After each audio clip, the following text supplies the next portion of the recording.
He said he was going to be there. Okay, he hasn't like sent you an updated ETA. Oh, is that? Oh, no. Okay, then I'm going to go ahead and call it order instead of waiting. The meeting was just Thank you. Oh, no, it was just we knew how much we were. So rule for 3, right? I think we're just starting and no one open the room.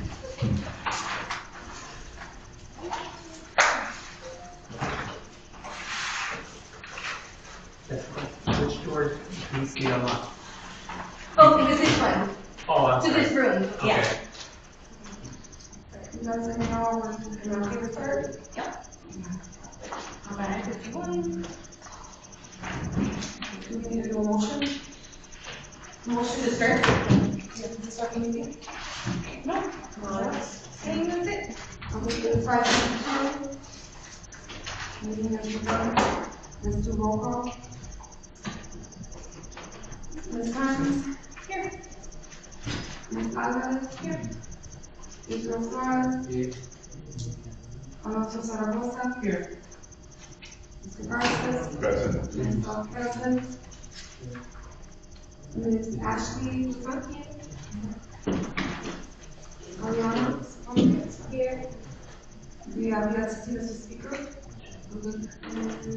Mr. Camille? Here.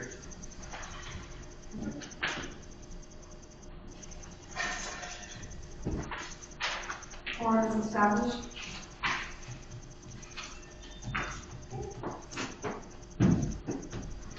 So we'll take a look through the agenda if you have not already.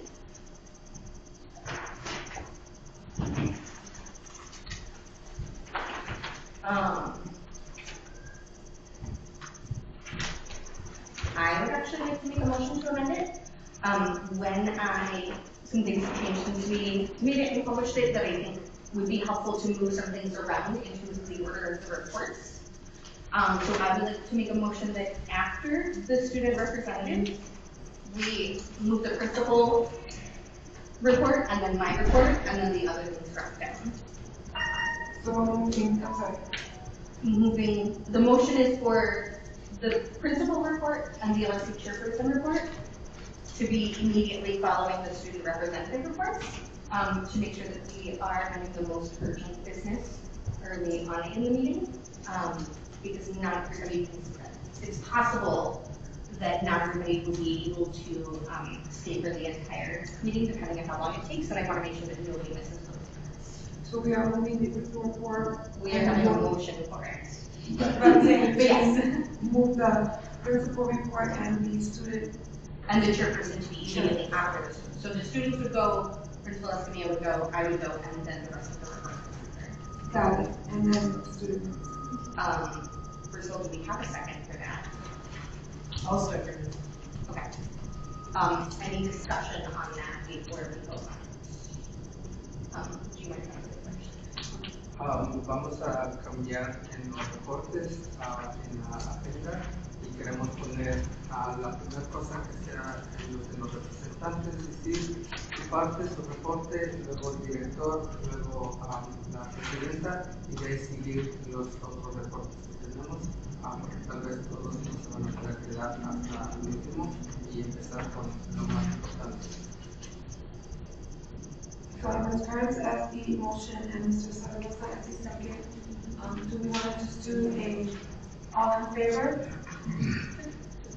Aye. Any opposed? Any abstain? The motion passes. Do we have any other motions for amendments to the agenda?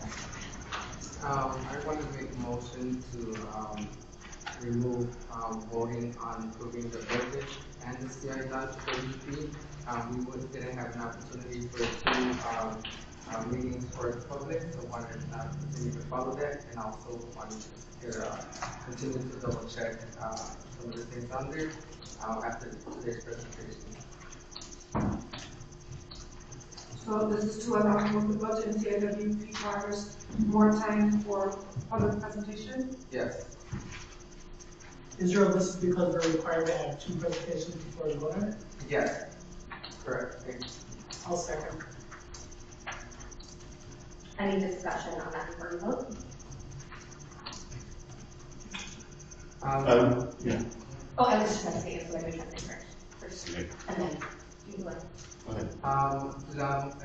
Puse una moción en la mesa sobre cambiar, quitar, votando en la propuesta y el plan de la escuela FCCA en lo que está en el parte del Local School Council es que tiene que haber 2 reuniones y esta va a ser una. Entonces todos queremos tener amplio tiempo para revisar y dar información y escuchar de la comunidad. Entonces quiero poner esto en espera para tener esa oportunidad. Mr. Garcia, do you have something to say?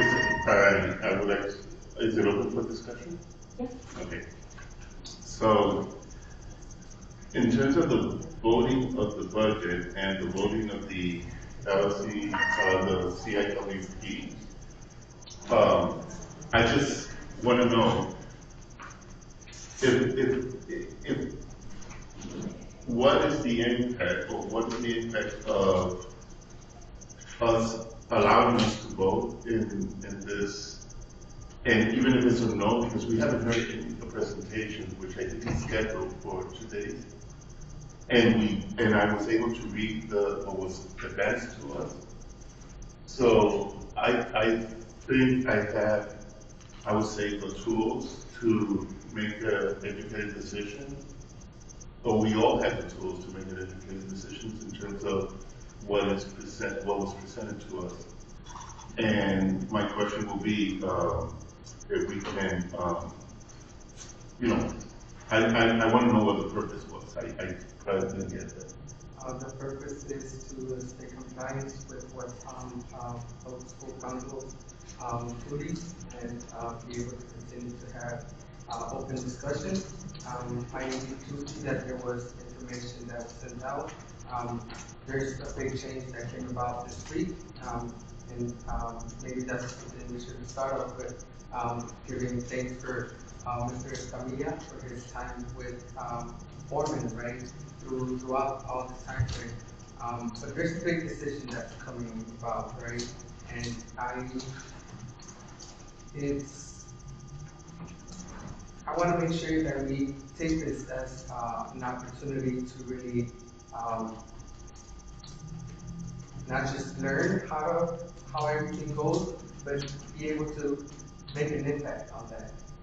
So that's my goal. I want to continue to have that discussion and provide communication, and also want to learn a little bit more and play my part.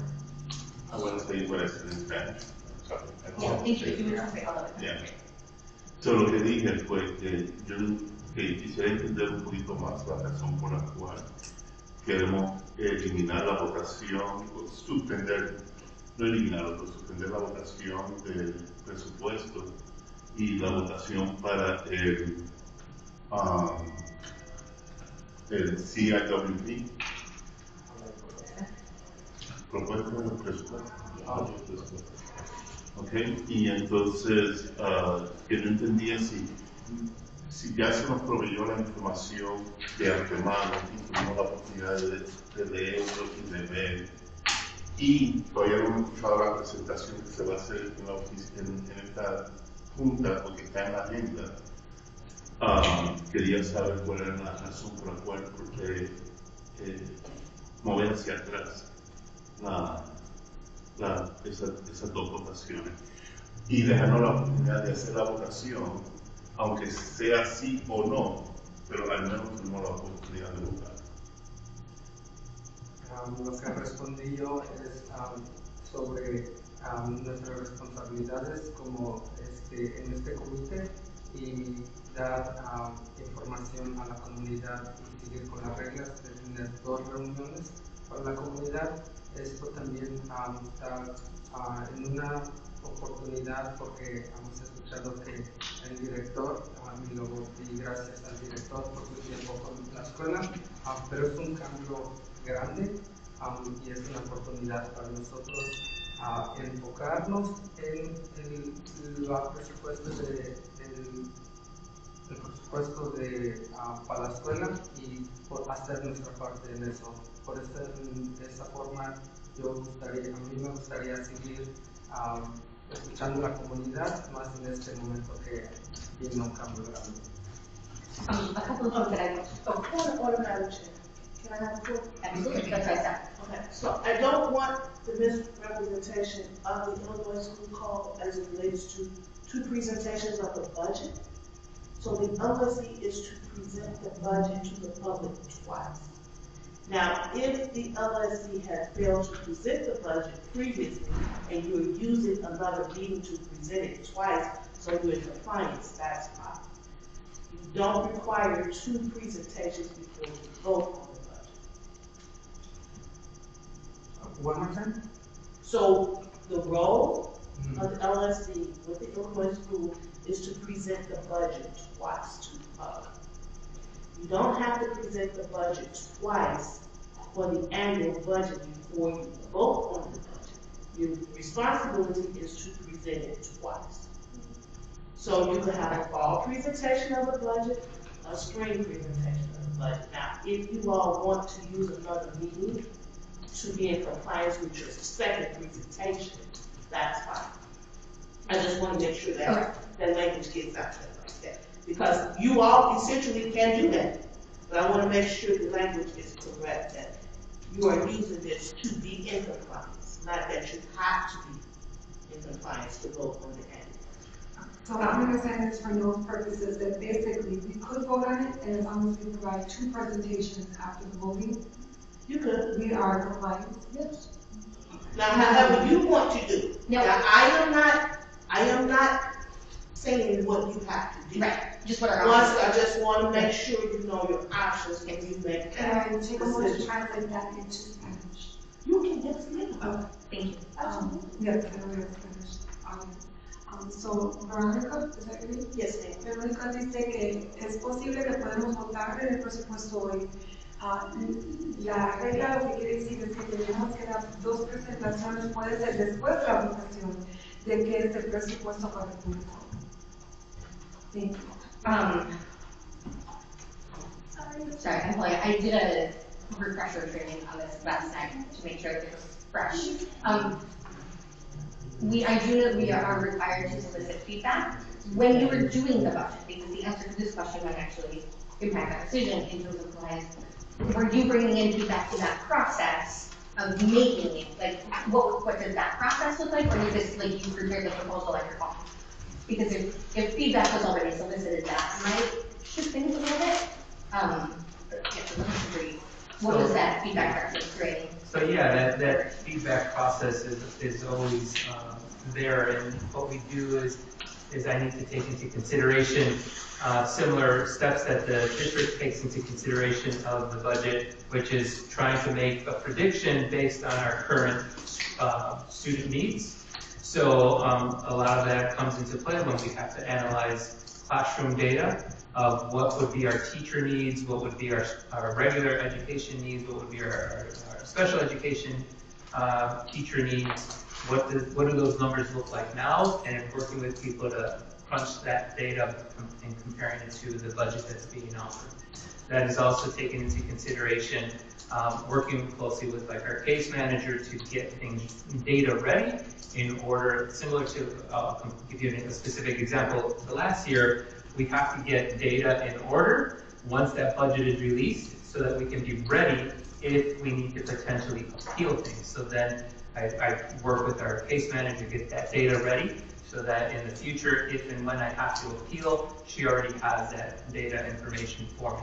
So I do collaborate with other people to make sure that what I'm presenting is an attempt to present a balanced budget, but also to work with other people like our business manager to look at historical expenditures and say, okay, well, this is how much money we're spending in these areas. This is what I can then plan for or begin to shape our budget for the upcoming school year. So yes, I do solicit feedback and information from key people that are going to help you make the best possible, or at least design the best possible balanced budget to the LSC.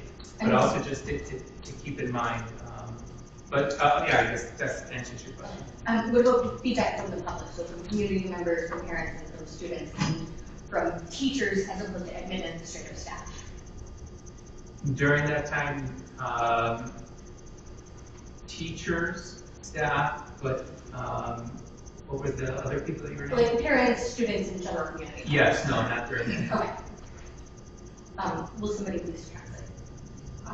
La pregunta que hizo principal también es cómo es que puedo involucrar a la comunidad escolar en este proceso, y él dice que él hace trabajo de comunicarse con ciertos miembros de la escuela que son vitales para el proceso, para ver qué necesidades hay y dónde hay que alocar el dinero. La segunda pregunta que hizo es, y por ejemplo los estudiantes, los padres, ¿cómo se involucran ellos en este proceso, o los otros maestros que no son en un juego administrativo? Y él dice que en esta parte del proceso no necesariamente están incluidos en esta parte. So I just want to also mention, I mean, arguably, I'm keeping tabs on all of these different areas of the school, so we know, for example, that what's going on in the building. So I know what's going on with our instructional leadership team, our culture and climate team, our athletics program, and that's me keeping tabs with people throughout the entire school year, so that, again, all those key points throughout the school year help me also shape that budget. So I have to know these things. I have to routinely meet with all the teacher leads or the people that are in charge of helping me run the school throughout the school year. So it's not that those more detailed conversations aren't happening, but it just didn't necessarily happen where I'm sharing with them that direct budget that's released. So, él dice que entre el año él está trabajando en juntas con los maestros en diferentes equipos, y así es como él se interesa de las diferentes necesidades en la escuela, y no necesariamente que ellos están parte del presupuesto como está haciendo, pero durante el año él está escogiendo notas. Hay parte de esta área o hay parte de la otra área, y con esta información es como el uso del presupuesto justo. And before you make a decision about voting on editing the agenda, I just want to recap the timeline for this, so that we know, like, if we are voting to table it, what does that timeline need to look like? So we said, you know, on the 8th, the principals received their budget allocations. By the 12th, which was last Friday, all of the LSC members were supposed to be given that information. It says, as the Illinois School Code requires, the principal and LSC needs to present the budget and CIWP to the school community. The school community shall be allowed to present public comments on the budget and CIWP. After the public comments, the LSC discusses and votes on the budget and the CIWP in an open meeting. Reminder that those are paired together. They are a package deal. It is no longer one or the other. Discussions on it must occur in an open meeting, not closed session. And then by April 30th, in an open meeting, we need to vote on the approval at the latest. Translation and any questions about what that looks like. Así que nadie yo le dice. Do you want to just read it? Lo que comentó es que estaba dando que antes que lleguemos a un voto para cambiar la agenda, dar información del tiempo que tenemos. Entonces, el 8 los directores recibieron el presupuesto, de ahí el 12, que era viernes, tuvimos que recibir la información, y luego la recibimos, creo, el lunes. Y luego el 30 es el último día para votar en la propuesta y el plan de la escuela. Eso es todo un voto que este año está a punto. Then you don't need less action, it's just about discussion. Can I just a correction? The budget handout that I provided you was not sent on Friday, it was sent on Thursday. And because it was sent to mentioned that it was, yes, it was put in the folder on Thursday. That was the day that we had our parent-teacher report card day. I don't think anybody, did anybody see that? Because I know that several of you indicated that for the weekend that you had. I had no idea. You should get an email with that stuff on the way. I didn't get it until, I think it was Friday. Okay, and I mean, realistically, like, that's fine. It was just trying to read up the whole time from the email that they sent out, Correct. and including to stress that if we don't vote on this tonight, like, this is when the deadline is. And so that would be done in a special meeting because our next regularly scheduled meeting is not until May, and so that would put us out of compliance. To confirm that, you are wanting to have the budget, and it's going to be the discussion tonight to go over the presentation and to hold out and vote, correct? That's what you meant by your motion? Now that we've had the discussion, do you still want that motion? Yes, to allow a second meeting, a presentation. I would like that presentation. Like you said, it's a big deal of the principals taking out, and we want to make sure that we are fully aware of what we're going to be kind of expecting also for the next one's come. After that discussion, does your second still stand? Do we have enough time to put together a special meeting for the April 30th and have forum for that day?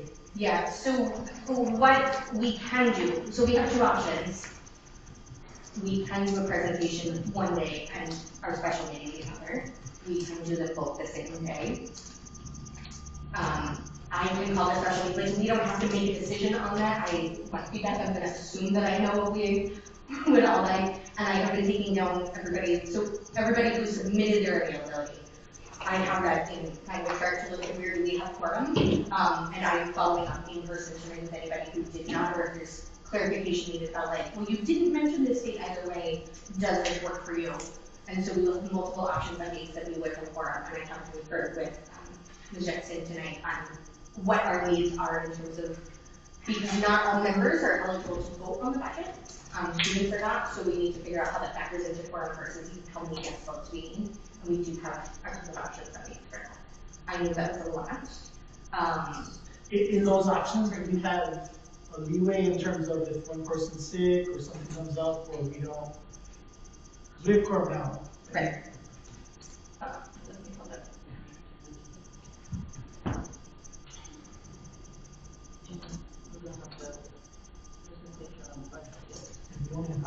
Para dar en español, el It director does, ya ha yes. dado clarificación de que cuando dio la información y que estaba disponible en el folder para que lo viésemos. Yeah, because you want to make sure we were the last minute to correct, right? Where we thought we had it and then something came up and now all of a sudden we're in a situation where we can't pass that in event, correct? Y luego querían más información sobre lo que dice el cambio, pero ahora estamos hablando si hay suficiente tiempo para pedir otra reunión antes de el abril 30, que es el día que se tiene que entregar la propuesta al presupuesto. Entonces, eso es lo que está diciendo Jessica Kern, que aunque ella puede pedir una reunión cualquier tiempo, pero el problema es si vamos a poder llegar a un voto, ¿verdad? Que todos estén disponibles, que todos estén juntos. Lo que comentó el señor Zaragoza es que pues ahorita tenemos a todos, entonces tenemos que ver qué es nuestra mejor opción. And thank you, because that was an important consideration. Yeah. I would like to amend the motion, perhaps by saying that I would like to keep the voting, given the fact that we have the information, given the fact that we're going to have a presentation today, I would like to amend the motion by saying to keep it on the agenda, allowing us to vote whether it's going to be yea or nay after we hear the presentation today, because the voting is supposed to happen today according to the way the agenda is written. And if it's voted okay to continue, then, you know, if we vote to approve it, so be it. If we vote to turn it down for more information, then I would prefer that process to take place. So the people making and seconding that motion. I'm amending the. No, I'm asking them because it If is your somebody wants to motion. second it. And if not, you can make a motion that is an alternative. I second his alternate motion. Okay. Do you still want yours to see if there's a separate second to vote on it, or do you want to just take that on? Dice we can do Oh, a a second propósito, let me say in Spanish. Sorry, I'm sorry. Is that okay, man? Okay. Always. Yo hice la moción, la contramoción de que mantengamos la agenda como está, que miremos la votación, permitamos la votación del presupuesto y del CIWT, y si los resultados de la votación salen de que no votamos a favor de él, muy bien. Si salimos que votamos a favor del presupuesto y del CIWT, pues entonces seguimos hacia adelante. Pero esa sería mi contramoción a la que él presentó. Y se está secundando y lo secundó el señor Zaragoza. This is your motion. What would you like to do about that first?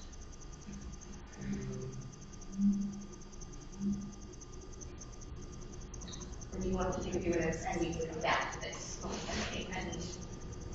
go through the minutes and then circle back? I will take my original motion. Okay, great. So first of all, do we have a second for the original motion? Originally, the second was Mr. Zaragoza. Right, we just changed that. So to reopen that, do we have a second to hold off on voting? for today. Yeah. Okay. To hold off to vote to not vote.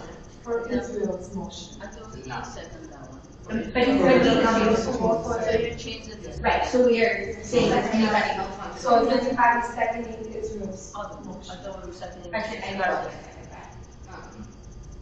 So, Madam President, Yes. I would like to get a clarification from Mr. Jackson on Yeah. the process here. Yeah, we have, Can and we have competing motions. we have complete motion? What happens now? So the first motion was a second. Yes, Yes. So then the discussion, you put the vote up, if that motion fails, okay, then you do the second. okay, Because it was second, we did discuss it, put Okay. the vote up, and see what happens, and then we put the vote up for the second. Okay, Do so- you want to put the vote up then for Israel's? do we have any other discussion or clarification of the statement? So you're, Yeah. sorry, it No. gets too long, Okay, sorry. don't be sorry. So yo levanté la mano y pedí para preguntar si la señora Jackson podía verificar y dejarnos saber el proceso, porque se hizo una moción inicial y luego una contramoción que yo realicé, la inicial y la mía. Ambos fueron secundados, ¿ok? So, como va a funcionar este caso, como lo dice la señora Jackson, es se va a votar por la primera moción y si sale bien, ok, si sale mal, entonces movemos para la segunda moción, que fue la contramoción. Okay? And to be clear, we are having that special meeting regardless. So like, do still plan on that because we have multiple topics. Okay. I just don't want to be like, oh, we did that, and then change So, it. ella dice que podríamos tener una segunda junta más tardecito de una junta especial en el futuro. Okay, do we need any further discussion or clarification before we vote? Okay, All in favor of Mr. Flores' motion in order to table the voting for today, raise your hand. The CWIP and Of the CIWP and the budget.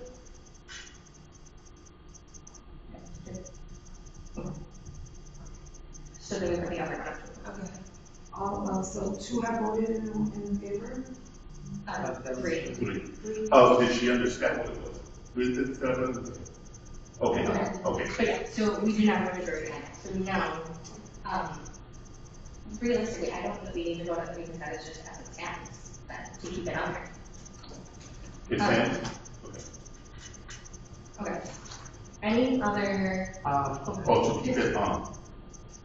I'm sorry. So his motion didn't pass, so the vote is on the agenda. It stands- Right, because it was. Oh. There's no not need for a vote. Got it. Right. Entonces, porque no pasó la moción que puse, entonces se queda en la agenda y la moción que puso el señor Néstor, no se tiene que votar porque era mantenerlo en la agenda. Entonces va a quedar ahí. Sí, el budget y el plan de la escuela. Any other proposed amendments to the agenda? Otros cambios que quieran pedir para la agenda.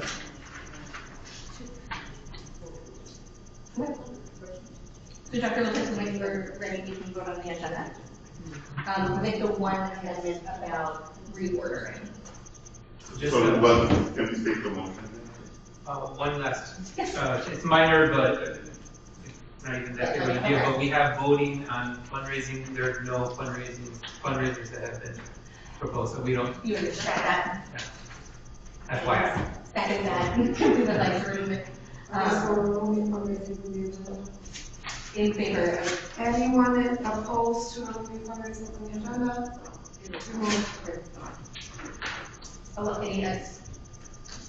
anybody abstaining? Oh, yes, there is. Okay. Entonces, lo que pasó ahorita, el principal director de estudiar notó que hay para una votación de reutilizaciones de fondos. Esto no está, no hay nadie pidiendo fondos, entonces lo tratamos para quitarlo. Okay, so all in favor of voting to approve the agenda with the approved amendments?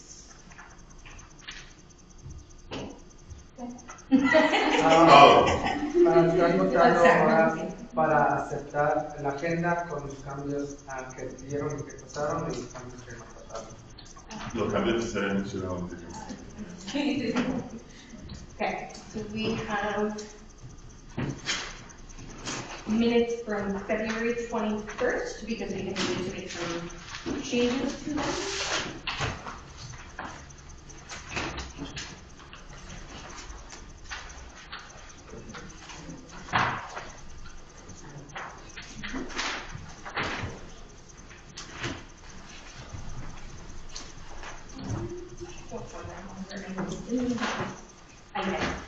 We edited them together.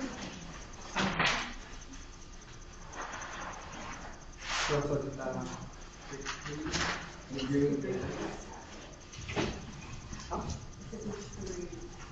Are they different?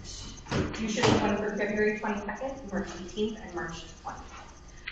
However, the one for the 18th that is in your folder should be disregarded because there's an updated version. one of them. I think there's a typo. I'm just noticing on one of the Spanish it showed 18, but in English it shows 20. Okay. Entonces, estamos revisando, tenemos tres. La Carlos dio una para que cambiemos, nos dio una nueva copia y la copia que vamos a quitar es la de marzo 2024. En una de las notas dice marzo 20 en inglés, pero en español dice marzo 18, el marzo 20 tiene que ser el 18. La versión en inglés. Y En inglés, sí. la parte en inglés. Sí, gracias. Sí, la parte inglés es donde tiene que ver con las cosas.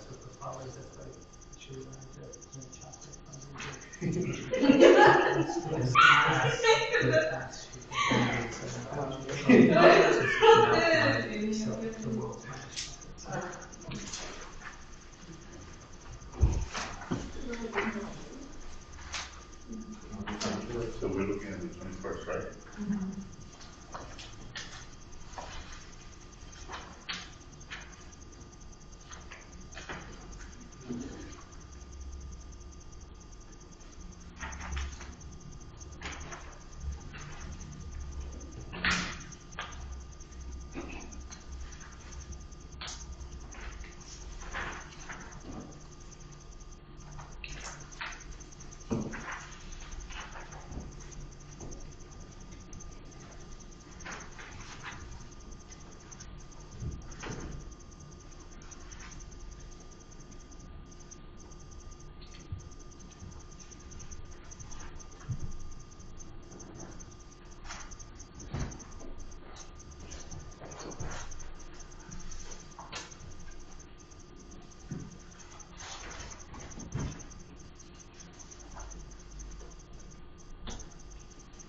And just for clarification, have you voted on this before?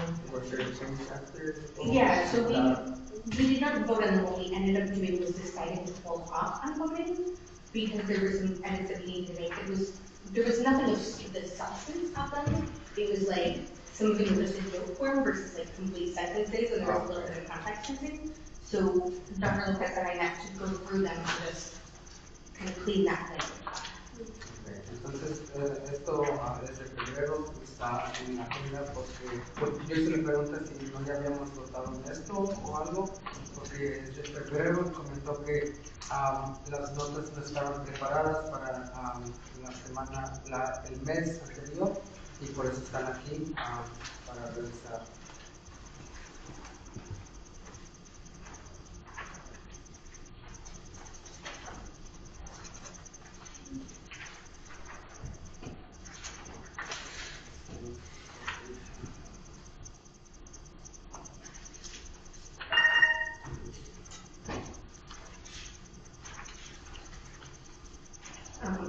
Are there any edits that anybody sees so far?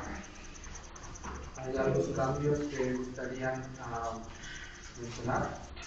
So there's one edit right now that I'm noticing. It's again just minor, where it's describing the people running for the LSC elections. We use the word running in the English side and then run on the Spanish side. Instead of correr, it should be corriendo, or we could phrase it a little bit differently. It's just a little. But it's like grammar mistakes. Yeah. What, do you see that for the or you need the page number?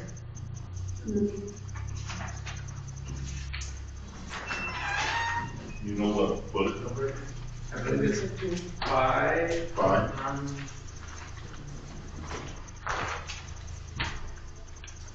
No, it's on page 6. I'm sorry, page 6. Well, the bullet number is, okay. Yeah, I know it's a lot. 3, 4. Okay. Thank you. Anything else?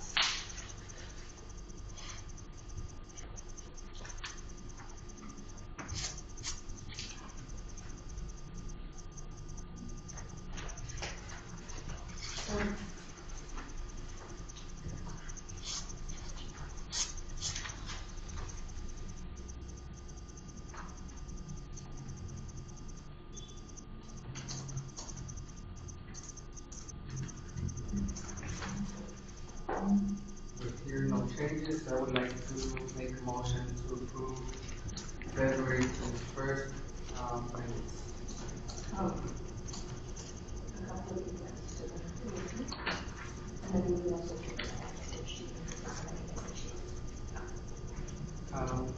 Si tienes una sugerencia sobre un cambio en los minutos.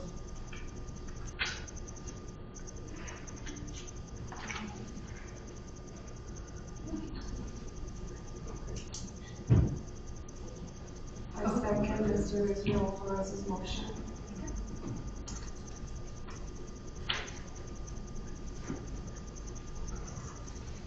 All in favor? Aye. Any opposed? Any abstaining? Motion passes.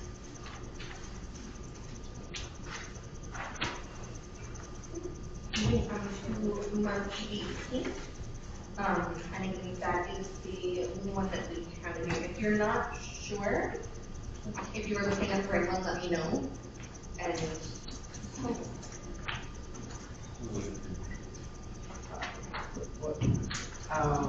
We're looking at March 18th, I think that's the one that you gave us. Sorry, what? if you're sure, I can tell because I can just spell it like the grammatical. Well, I was thinking the grammatical changes. I will see some of them. The initial correction I have for the March 18th agenda is at the top, the black font in, I guess, the English date is March 20th. Yes. We're going to change that to March 15th. Yeah, that came up to me.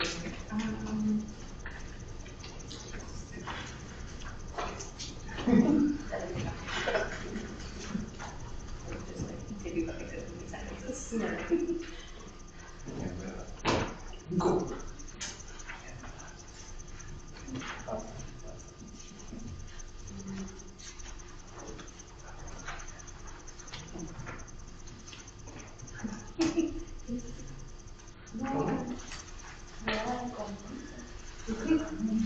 A las 6:35. She just said that the meeting started at 6. So that meeting was scheduled for. Que esta reunión era más tarde, era una reunión especial. Era una especial. Sí, no lo puedo ver. Should this be noted on this, since this was a special meeting? It should be, yeah. I can this is individual access. We should list that. Yeah, I know on the website it is indicated. Yeah, I will do this.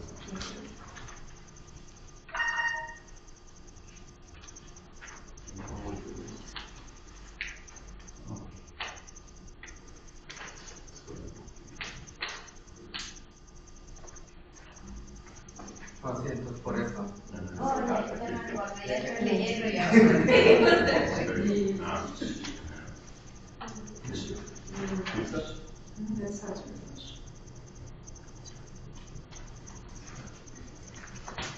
Change.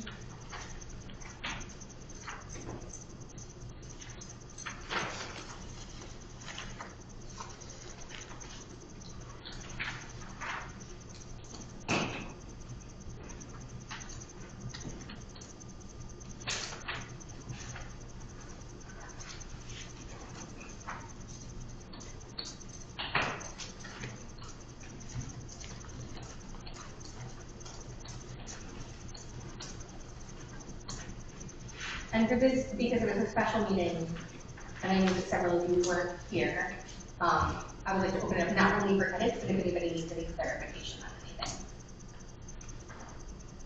Part of why we added it is to try and keep everything as clear as possible for those of you who missed it, but obviously, you know, there might still be public questions. Que esta fue una reunión que se llamó especial, que está viendo para conversación por si tienen cambios o por si tienen preguntas de lo que pasó a lo que están leyendo.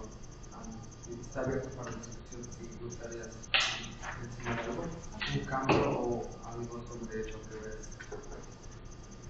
Yo tengo la duda de que, por ejemplo, sobre la tercera página, casi a lo último, el último párrafo, se hizo la solicitud para tener, y en la cuarta página, primer párrafo, 2 adultos en el proceso de selectivo. O sea, ¿cómo es? ¿Qué cuestión dice? So she wants clarity on what happens in the third page, last paragraph, and the beginning of the fourth page, something about 2, I don't know if that's a vote or what, I haven't read that part yet. ¿Todos personas?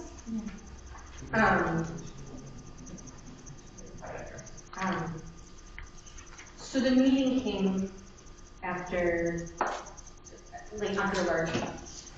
And so we were talking about, like, what is feedback on moving forward? What does this look like?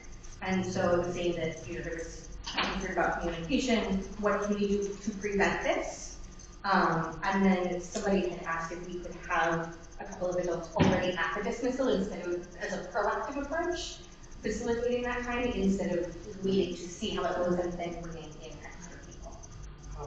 Lo que está comentando sobre esto, estaban comentando tener 2 personas en el punto de despedida para tratar de ayudar en las situaciones antes de que las situaciones pasen, pero tener gente ahí vigilando. And so in this meeting, this was a discussion. This wasn't reflecting on a policy change. It was Dr. Lucas was documenting what feedback was given by attendees. Estas son parte de la discusión que tuvieron, que había gente dando opciones.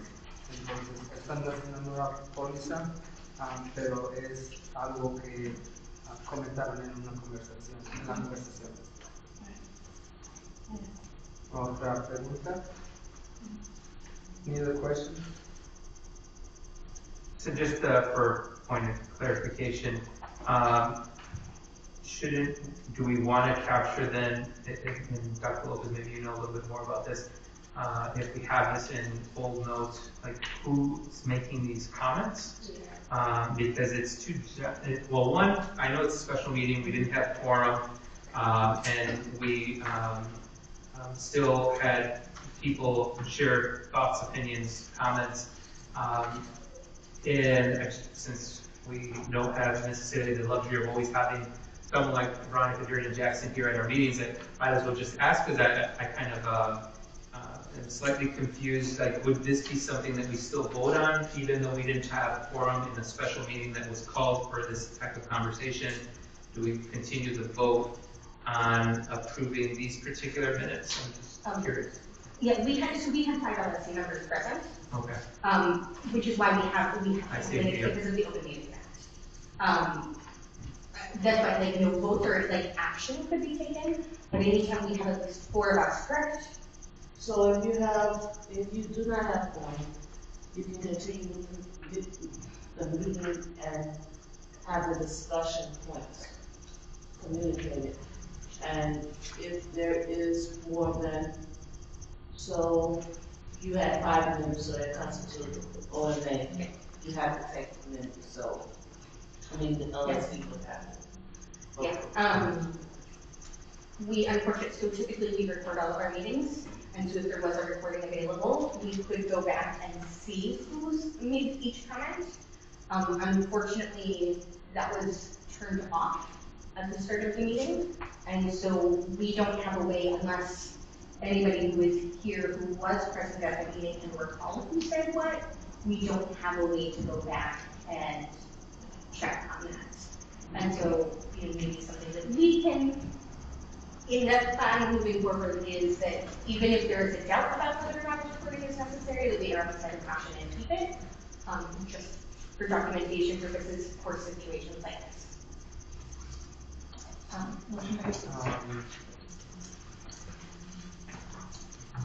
Comentó el director si es necesario votar en las notas porque era una reunión especial.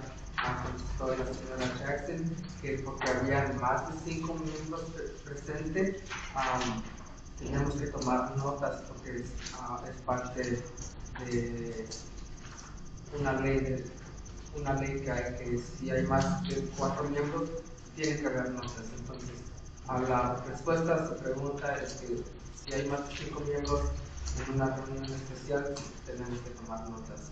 Entonces, vamos a seguir la votación de las notas. And also regarding the confusion about minutes, just so that we need to do as a follow-up is on the website right now.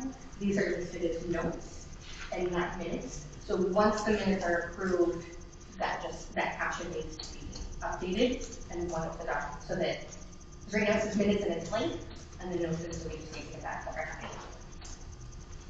La otra pregunta que había hecho el director es sobre lo que comentaron, lo que tú mencionaste, que si podíamos poner nombres de quienes, las personas que comentaron lo que está aquí. Lo que comentaron es que no se grabó la reunión, porque pensamos que se necesitaba notas. Entonces, por esa razón, comentó la presidenta que no podemos revisar lo que se grabó porque no se grabó. Entonces, no hay forma, solamente si alguien se acuerda quién dijo esto. Y la última cosa es que en estas cosas dicen notes y tienen que cambiarse a minutos antes de entrar, ponerse en el internet.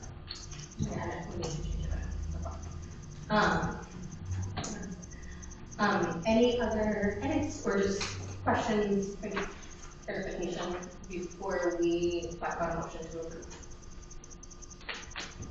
Otras cosas que quieran mencionar, puntos de clarificación, preguntas. Do we have a motion to approve with these edits? I motion to approve. No second. favor? Aye. Any opposed? Any abstain? Motion passes. And then March 20. Please make sure, because there are two that have that label, make sure that the one that you are looking at also says March 20th in Spanish, and that will confirm if you are looking at the right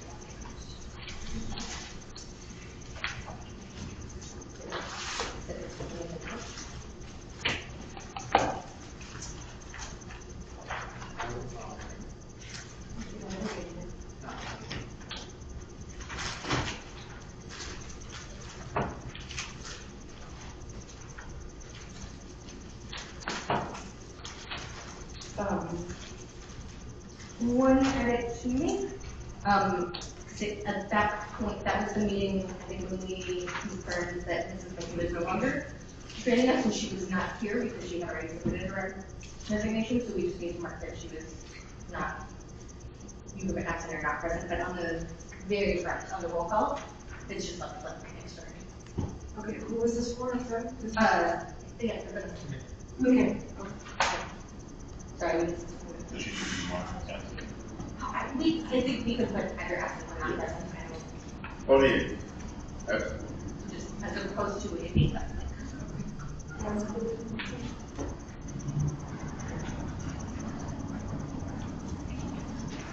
I do have, even though it was 8/19, and I was anxious to leave, I did not second that return.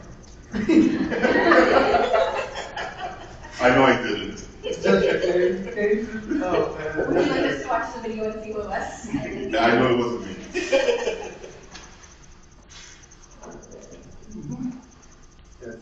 Alright, I can watch the video and I'll take that. It'll be an easy one to watch since I only have to scroll back a couple times. So they wanted to leave. I'm surprised. Usually there's no turn. We translate that for actually. Oh, sí. Ya. Yo hice la sugerencia de cambiar quien secundó el último punto, que es el punto número 9, que dice que Néstor Garcés hizo la moción o secundó la clausura de la Junta, aunque yo estaba ansioso para irme este día, yo no la secundé. Yo se lo dije, no, okay. Oh, if you look, it's on the third page. My last name is FCCA. It's misspelled in the approval of the minutes, so it is correct in new business.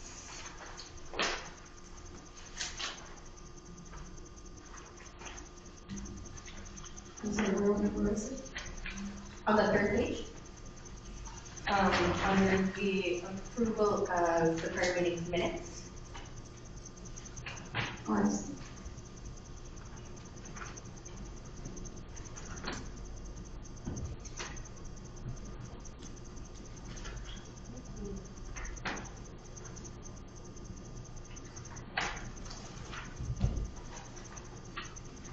Can I get a little more information about the partnership with CPE is also ending on page, it reports from 30 minutes, number 7. Ella está buscando clarificación sobre la policía en el reporte número 7, donde habla sobre la colaboración de la policía. O la CBD. Is that across the board or just us? So the SRO program is ending. We do still, and maybe this is an edit that we should make to clarify, that it is the SRO program. We will still, as a district, have a working relationship with the police department. I think it is stated in that we have a working relationship. So yeah, that is district-wide. There will be no schools that have an SRO. So, las escuelas ya van a tener oficiales de policía localizados en esa escuela. Okay. Y que es un movimiento del distrito que determinó que no iba a estar, pero ellos van a estar, la policía siempre van a estar apoyando a la escuela, la comunidad de la escuela a través de sus servicios regulares. At page 4, it states how CPD will still be involved. Yeah, but we're the sentence at the very beginning of section 7, under principal report, it says the partnership with CPD is ending this year, and maybe just put, SRO. even though I know you mentioned it later, which is for clarity on that sentence, but the SRO. We'll just change CPD. Yeah.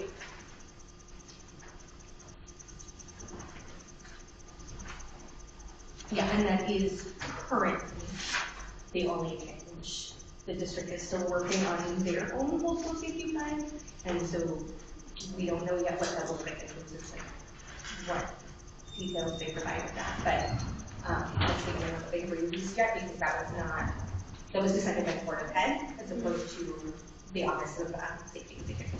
Okay.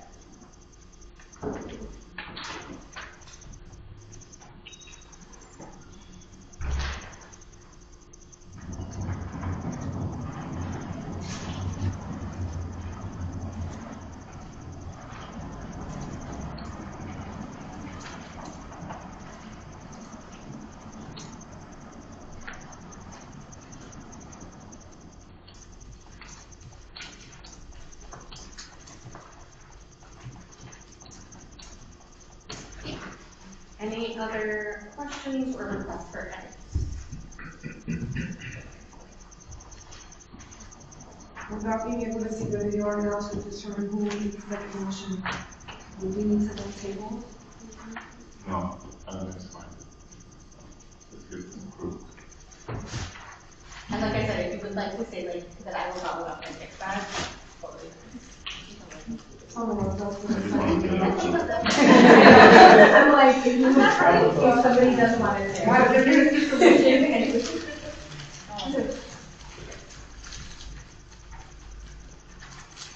I'm guessing this part says it's supposed to be 2000. Section. No, I never. Where is it to? Oh, where is this Foreman has? No, it is Foreman has 2 SRs. Oh, okay. So each of them has a trade-in value of $75,000.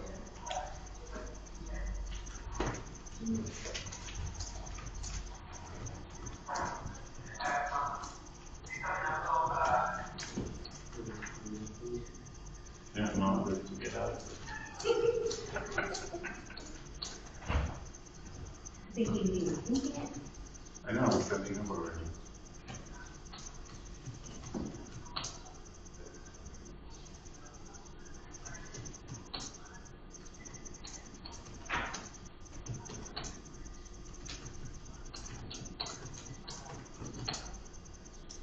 My name is spelled wrong again.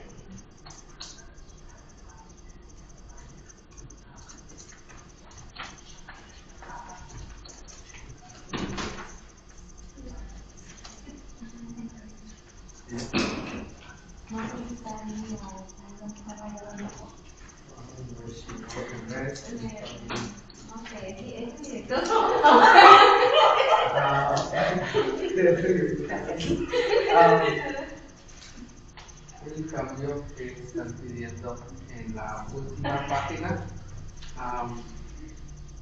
en la última página dice directora, también para director también.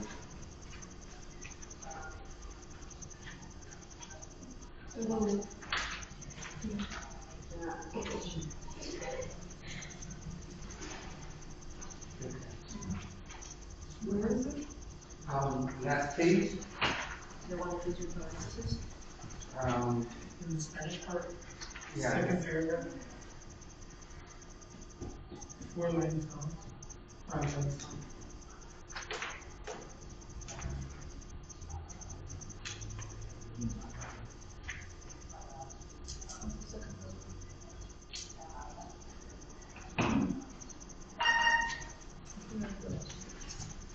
Last page,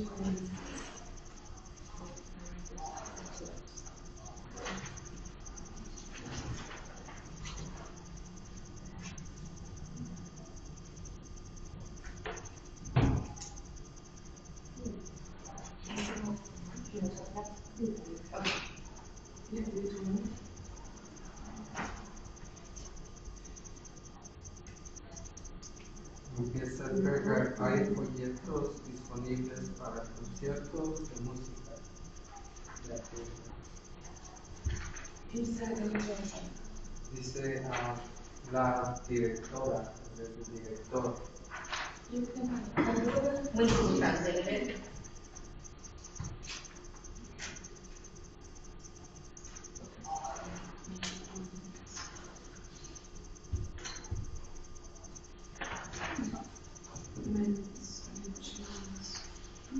So, this question for you guys as you're wrapping up the number.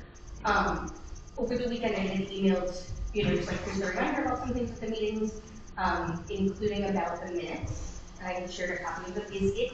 Will it be helpful if moving forward, I give you like a week's notice or something and send, like make sure that you guys all have the copy of the agenda in your email, or of the prior minutes, a week before our next meeting, to give you guys time to look over things on your own, because I'm gonna say right now, our minutes are going to be quite lengthy again. Está comentando que si preferemos que para la próxima nos manden esto una semana anterior para revisarlo, porque como vemos hay mucho lo que escribieron y esta reunión tal vez va a ser mucho que escribir. Entonces que si gustaría recibir estos una semana antes de la reunión que sigue. Okay. Because then that way everybody has the time to look at them for a week and can suggest edits in the document so that we can make them in advance and hopefully have them quickly done.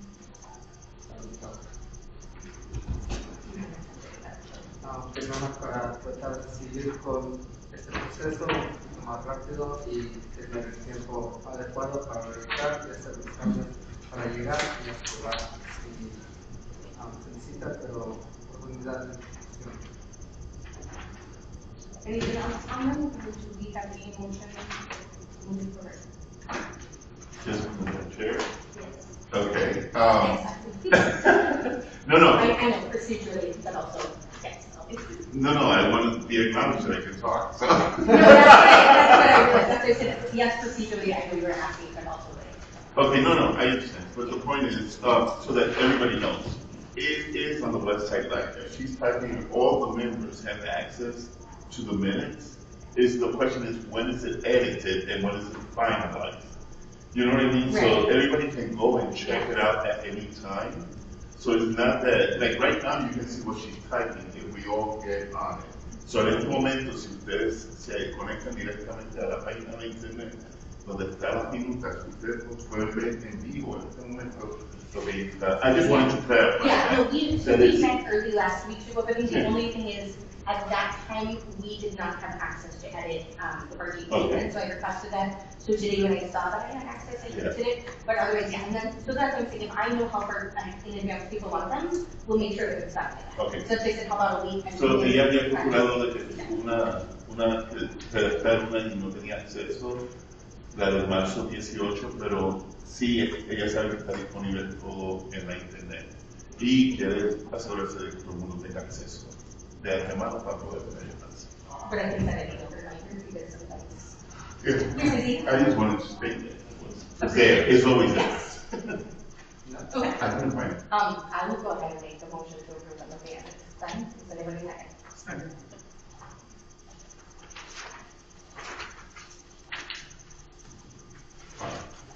All in favor? Any opposed?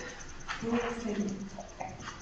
We have no fundraisers, we can move on to budget transfers. Thank you all for your patience today.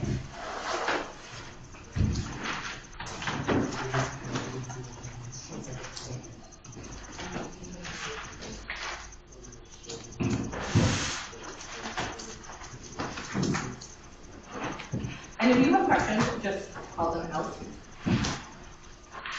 Ahora estamos revisando las transferencias de este mes. Sí, De este mes. This will be a remuneration, correct? Del presupuesto de este mes. El presupuesto de este mes, es lo que estamos revisando. preguntas o quieren clarificaciones? Un momento.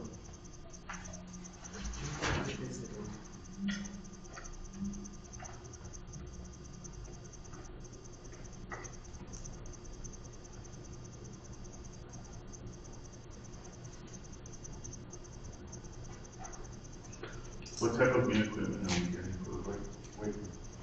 So a lot of it is to replace the old equipment, but also to add some, not only weight equipment, but some cardio equipment in that weight room. It's just a little tricky because as we all know that space is pretty small in there, but mainly to replace the old weightlifting equipment, which makes things uncomfortable for kids to use.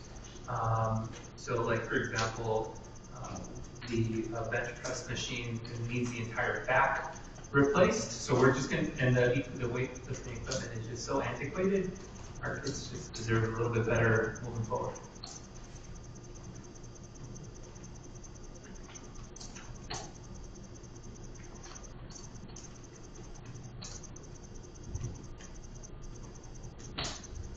Con lo que comentó, la pregunta que se hizo es sobre el equipo para las salas de pesas. Comentó el director que hay unas cosas que hay que se necesitan cambiar y eso es lo que están tratando de hacer para mejorar el equipo que está ahí, pero tomando en cuenta que eso es un espacio pequeño.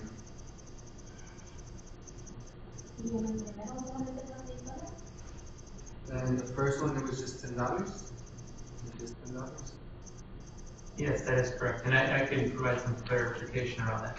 So I believe that was for building maintenance and repairs. So that there's some funding in some lines, like a random $10. We're just trying to transfer that fund since we're going to consolidate some funding for our engineers. And so to zero out towards the end of the school year, we want to zero out lines that have like these random amounts, like $10 here, $2 there. So we're trying to just consolidate it since we have to put some money towards just expenditures for our engineers. So está tratando de consolidar varias cuentas que tienen cantidades pequeñas y la decisión fue de considerar estos 10 dólares que estaban un espacio, un presupuesto a la oficina de ingeniería, simplemente para eliminar esos números bajitos que existen en diferentes áreas.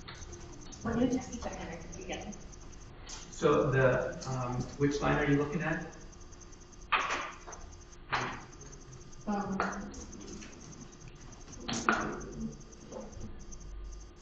Seven down, the 3,000. Really asking where like I'm excited that we're offered. What are we getting? Our TECO has notified us, and we can't make. I mean, I suppose if we had an endless amount of money, we could be able to, but we have desktops that need replacing that will not be compatible with the new Windows that is being offered. So we have to slowly upgrade our desktops in classrooms. And should they always have it?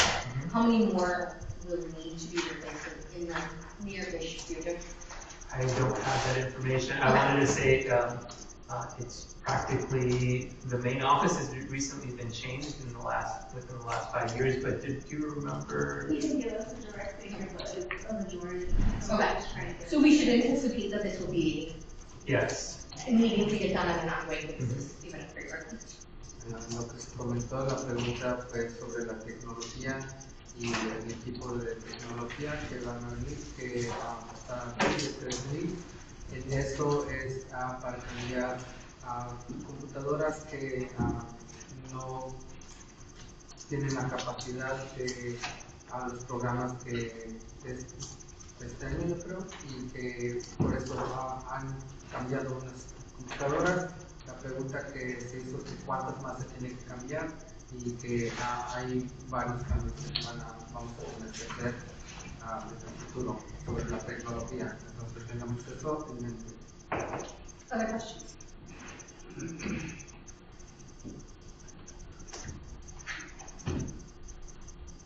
I think we're going to make the motion to approve them, all of them. You have a second? Second. All in favor? Any opposed? Any abstained? Motion passes. Tenemos para aprobar, pero no aprobar. Let me double check. Yeah, can you just pass it down? Before we move on, I would like to take a very brief break because I need to clarify something with Ms. Jackson about our next item. Do you mind coming over here so that I can show you? Or I can take my laptop over there too. ¿Quieres tomar o...? I just like, I want to kind of pause the meeting, like, if anybody needs to use the restroom, this will be a great time while I'm heading over there. Quiero tomar un receso de unos minutos, si alguien quiere ir al baño rapidito. Descansar un segundo. I mean, do we have a form for the students? Teacher, oh, the students are listed. Oh, they didn't put it. So we can edit the form like that. So right? students, I have you. yeah, maybe put that. But that wasn't my question, that's what I just noticed, and I was like. Yeah, I thought they. So, You're just certifying that the election happened. Yeah. yeah. So here, it says student members, the board is us, correct? Or does that mean the board? No, the board of ed. Okay. Yep, the board of ed. How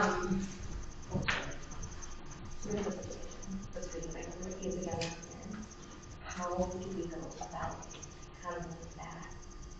I mean, if essentially you not really over your vacancy. But then, so that would be for this year. It doesn't, it's your explanation. You will So be we glad still in have to put it July. on and see if each of them. Yeah, because it was voted by his peers and then, Okay. Yeah. That is what I wanted to clarify. You know, once again, there was a conversation that basically said, like, right, so. are you committed to coming? And he said, yes, I was interested. Because again, I know, no communication, not just getting something came up. So we will, right there. All right. Yep. Thank you.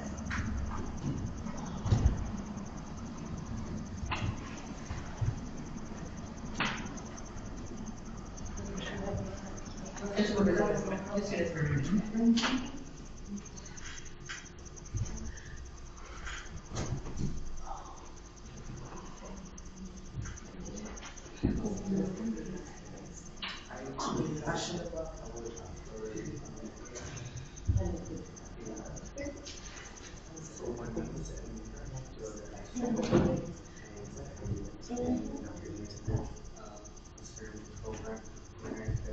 You're a student? Yeah, but Okay. girls who report, and that's cool, the teacher or the person in charge following up to make sure that if I'm not making it, I'm actually home. Trying to say this as an excuse to be running around, you know, there's sometimes. Meaning we should have, that's Are where. you for that kind of student? Oh, of course, of course. You can tell me that's allowed. From the grown adult perspective, this is something we should consider. That's why when I asked about the sound, I was like, I kind of assumed that's probably what it was, but I was like, I do not recall that when I was a kid, you know. Well, technology has changed. It has, but some places. No teachers have had attitude in school was like that. Yeah, yeah. 20 years ago, even 10 years ago. Yeah, the computers, they get left behind a few years, so. Now it's after COVID, it's very. Okay, I feel like that it was.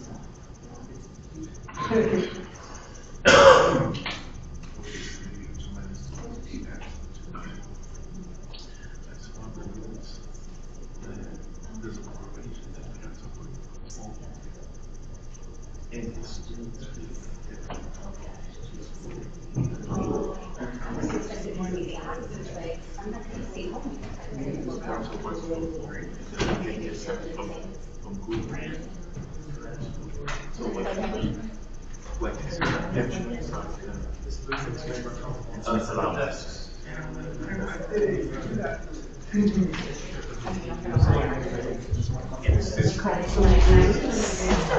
took a nap.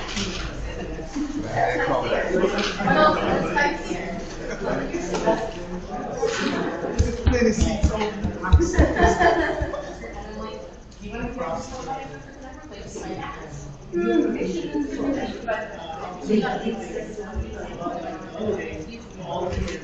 And one day I need like paper and pen, and they just stop. And they were like, we have to tell them to jump out.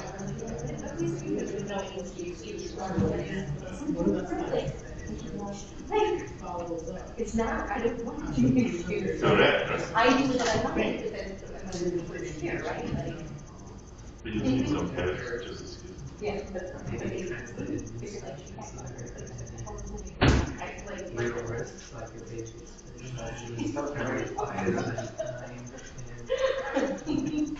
and so they learned I about would this. think I guess it's fully classes, so we let us really full of us.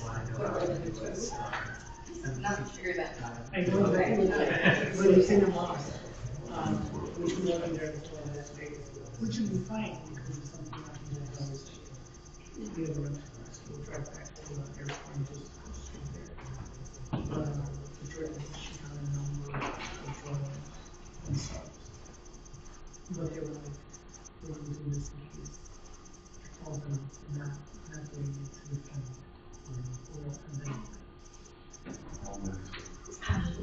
I forgot that we had talked about, you wanted to just go over the budget in your report, correct? Yeah, I thought. Okay, well, just because. So either or. Yeah, so it was basically, I put like, before we could talk any of this, and I just put like, here's all the things we need to update on. So when we get to that point, I will just say, it's in this report. Okay.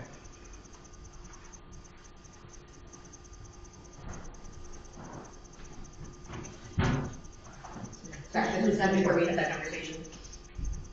That's the only way we have to have. So we have to do this.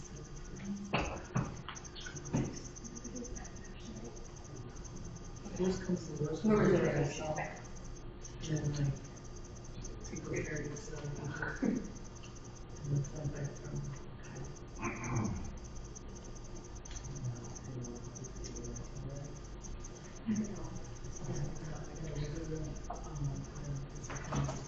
I have the just in case.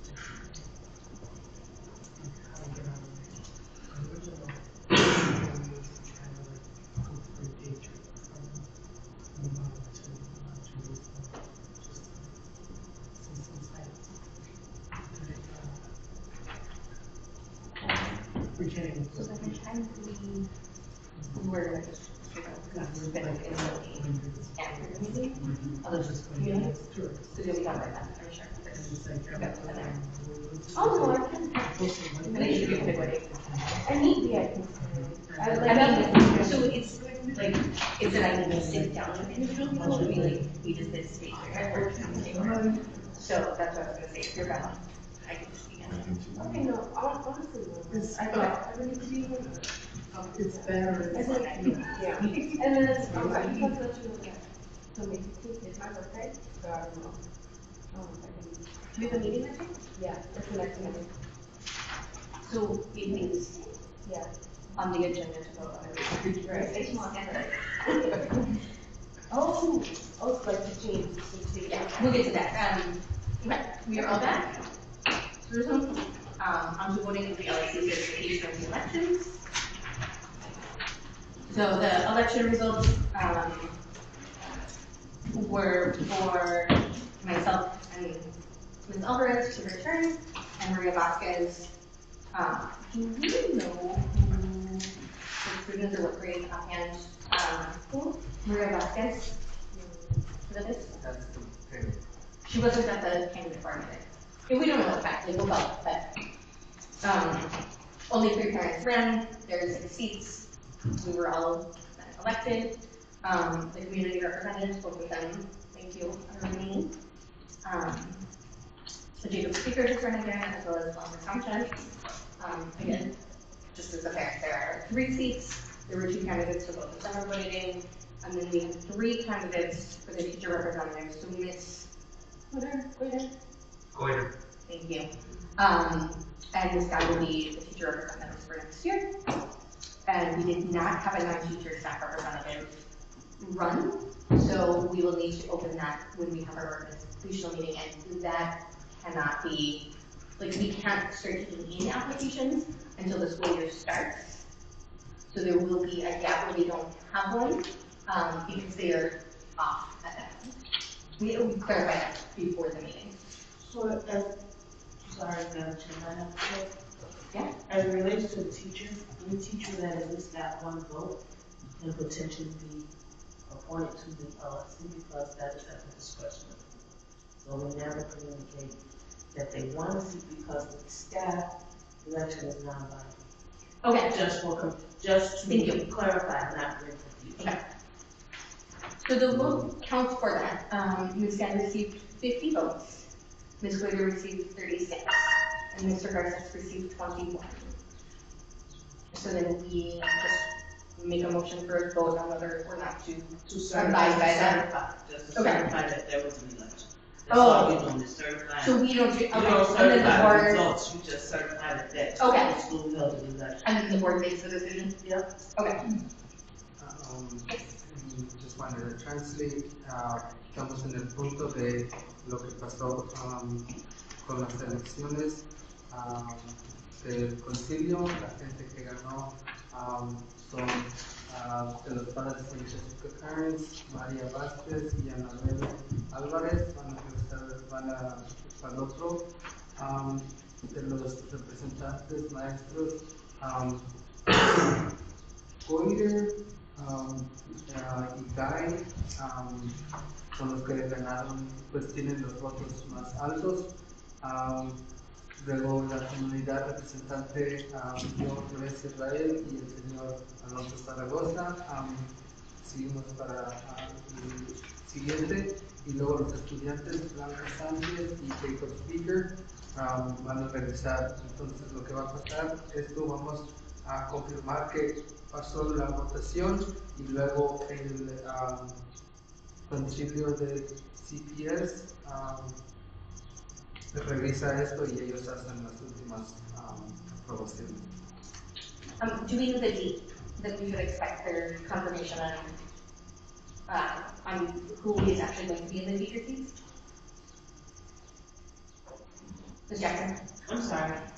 Do we know the date that they will be meeting to select from this, to confirm who will be on our other team elect? So the board will essentially make their decision at the K board meeting, and we send that information to the principals after that board meeting. To the date Essentially, that you will know who your teacher reps are at the organizational meeting, or if your principal, whoever is in leadership, communicate that out to the LSC, whatever your procedure is. Or you can go on the CPS website, which we do have a map that shows you all the members that are on your LSC. Se hizo la pregunta de cuándo vamos a saber de las posiciones de los maestros, porque eso es lo que CPS tiene que verificar y ponerlos en las posiciones, que se va a saber después de la reunión de CPS en mayo, y se va a comunicar con la persona que esté en posición de director o encargo, y de ahí nos dejan saber, se comunican con nosotros. También comentó que se puede ver la website, la información en el internet sobre quién ha ganado, porque ahí está la información en la website de nuevo. So since you know if that will be at the April 25th meeting, or if that will be in May? The May meeting. The May. It will not be at the April. That's for sure, okay. Yeah. Okay. Thank you. Okay, do we have a motion to certify this? Motion. One second. All in favor? Alright. Hicimos la moción para confirmar esto, ella hizo la moción, yo segundé, y ahora estamos la votando. Anyone opposed? Anyone against? Motion passes.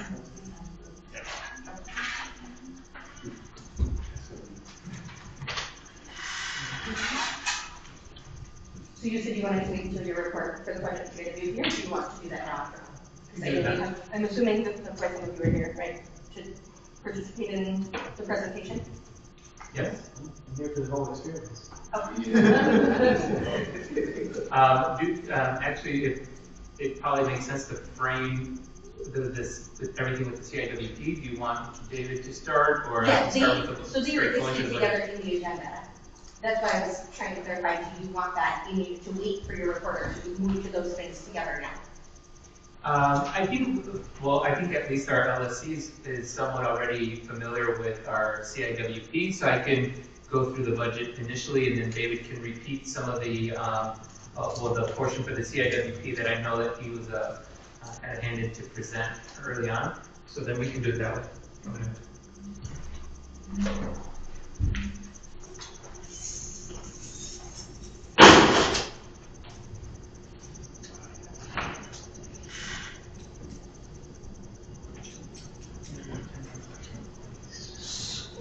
Okay.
Okay.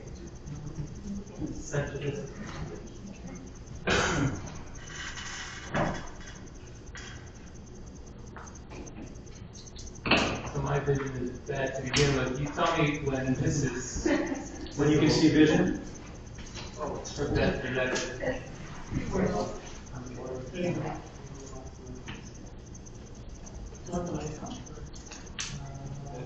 It depends on if it's better for you all, but I always like to just remind everybody of the vision and mission for us here at Foreman, and it just helps frame the thinking of why things are in place here at Foreman with our teams, with our initiatives and the goals. And our vision that we created collectively here has always been at Foreman College and Career Academy, we always want to aim to build educational equity and inspire a passion for learning by fostering curiosity, promoting academic achievement, supporting social emotional health, and providing for students work to meet their individual and collective potential, develop their powerful voices, and advocate for themselves and others in a changing world.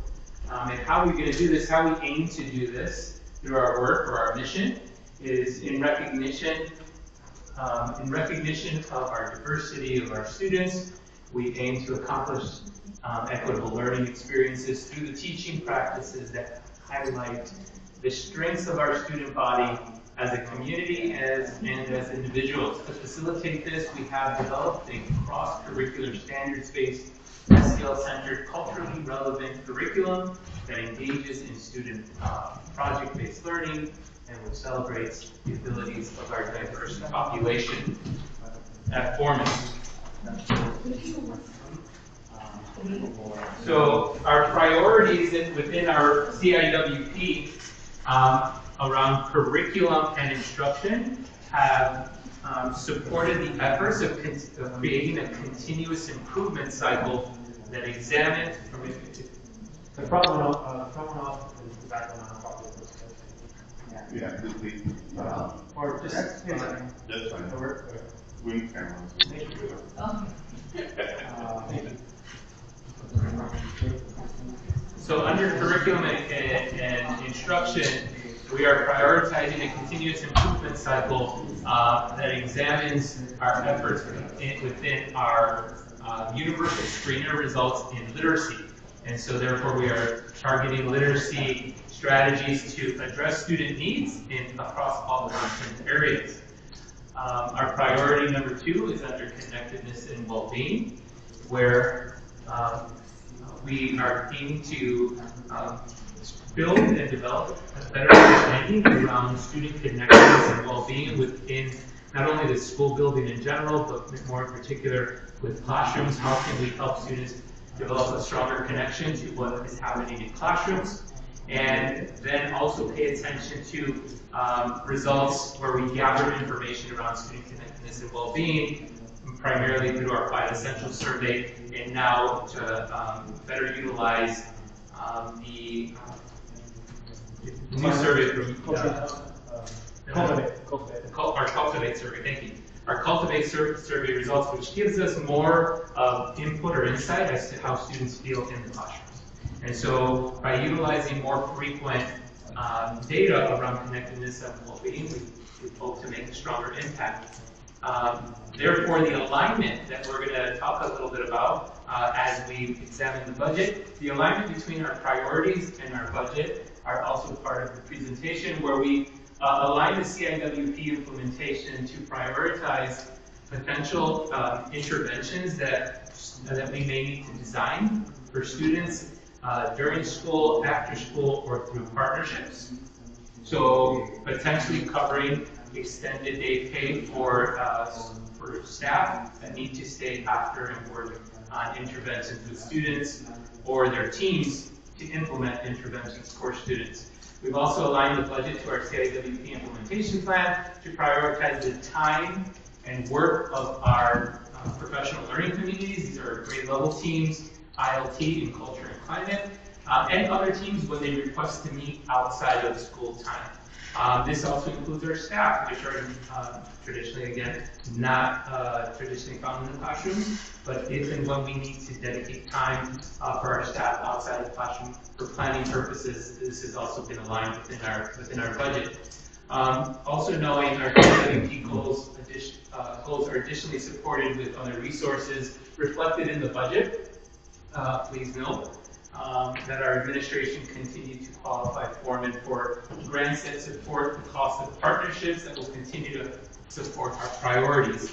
One of those examples that you'll see in the budget is continuing to qualify ourselves for the school district improvement grant that a school like ours that needs intensive support can qualify for, as long as we continue to do our due diligence in qualifying for those grants and bringing those funds to our school, which again apply to our budget and our priorities.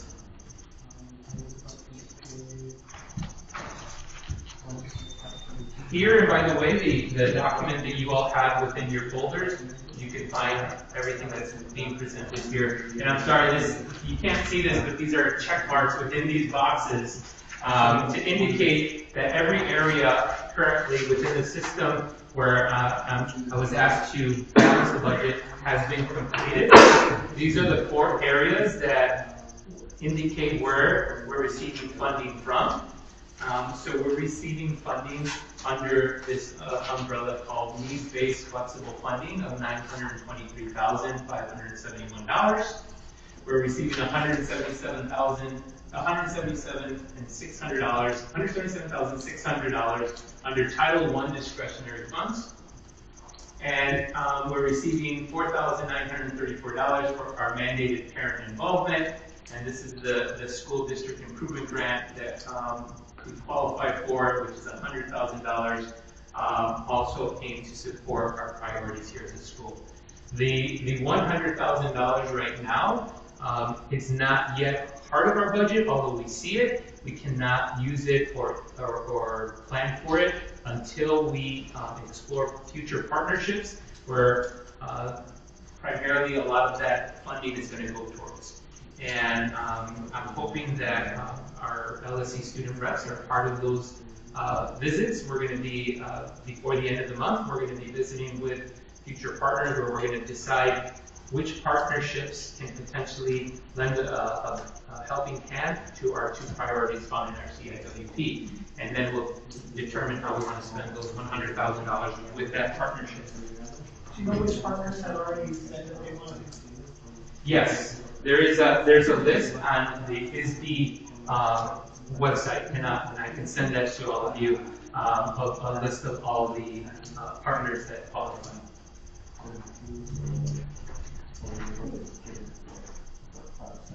So also just a continuation of an explanation here.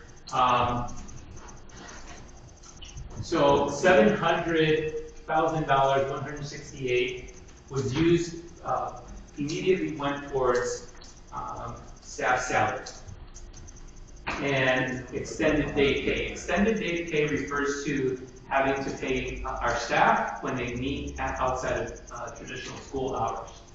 158,000 from this funding source is going to non-personnel operational costs. So this is what we utilize to run the school.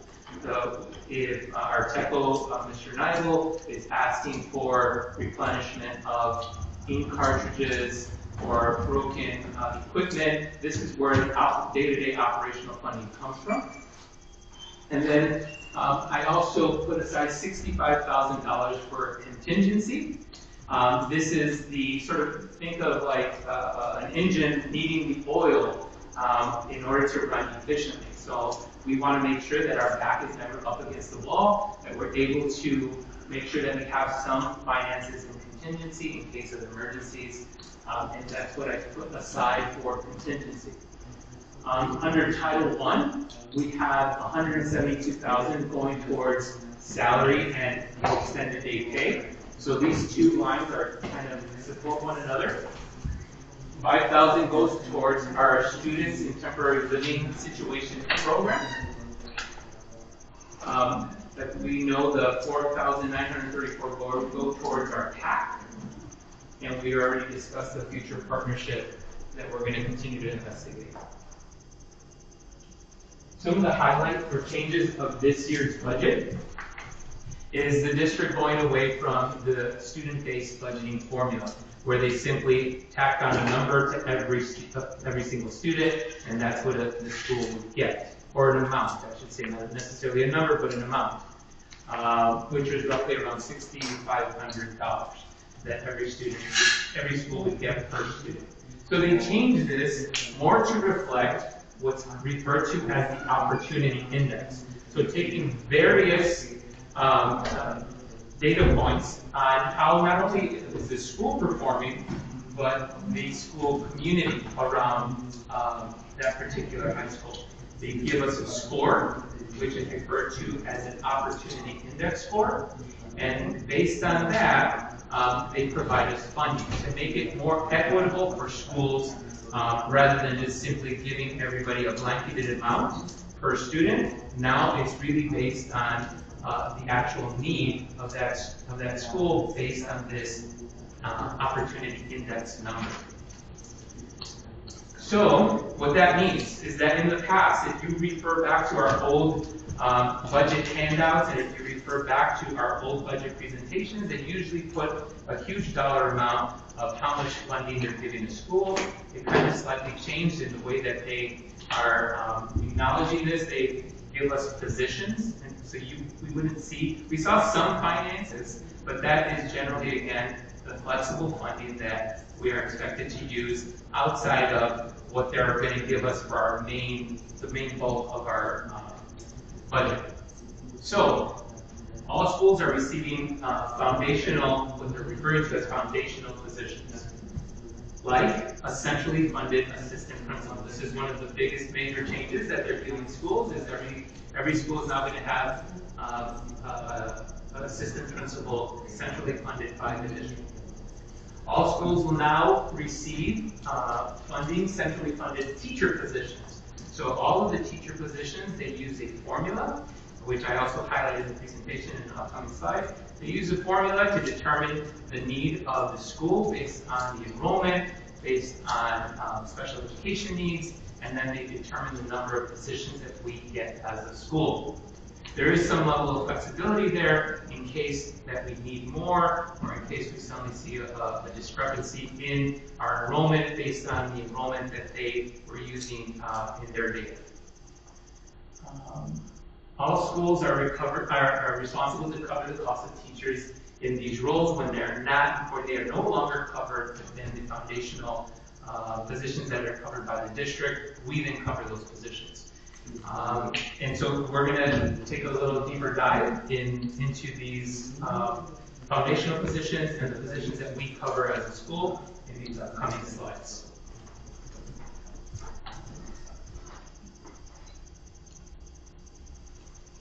So here's just an umbrella overview. Think of it as the highlights of the budget. So we had what the district counted on the 20th day to consider this particular budget was 627 students, which is not far off to what we currently have. We currently have 631 students enrolled at Foreman. So it's 22 more students than we did on the 20th day of last year. So again, we have 22 more students than we did last year at the 20th day, and we currently have 631. So the number that they were basing this particular budget, again, is not too far off than what we currently have. Currently with this budget, and based on our data, there were 6 special education teaching positions that were impacted or cut based on the analysis of the budget and the way the budget was created.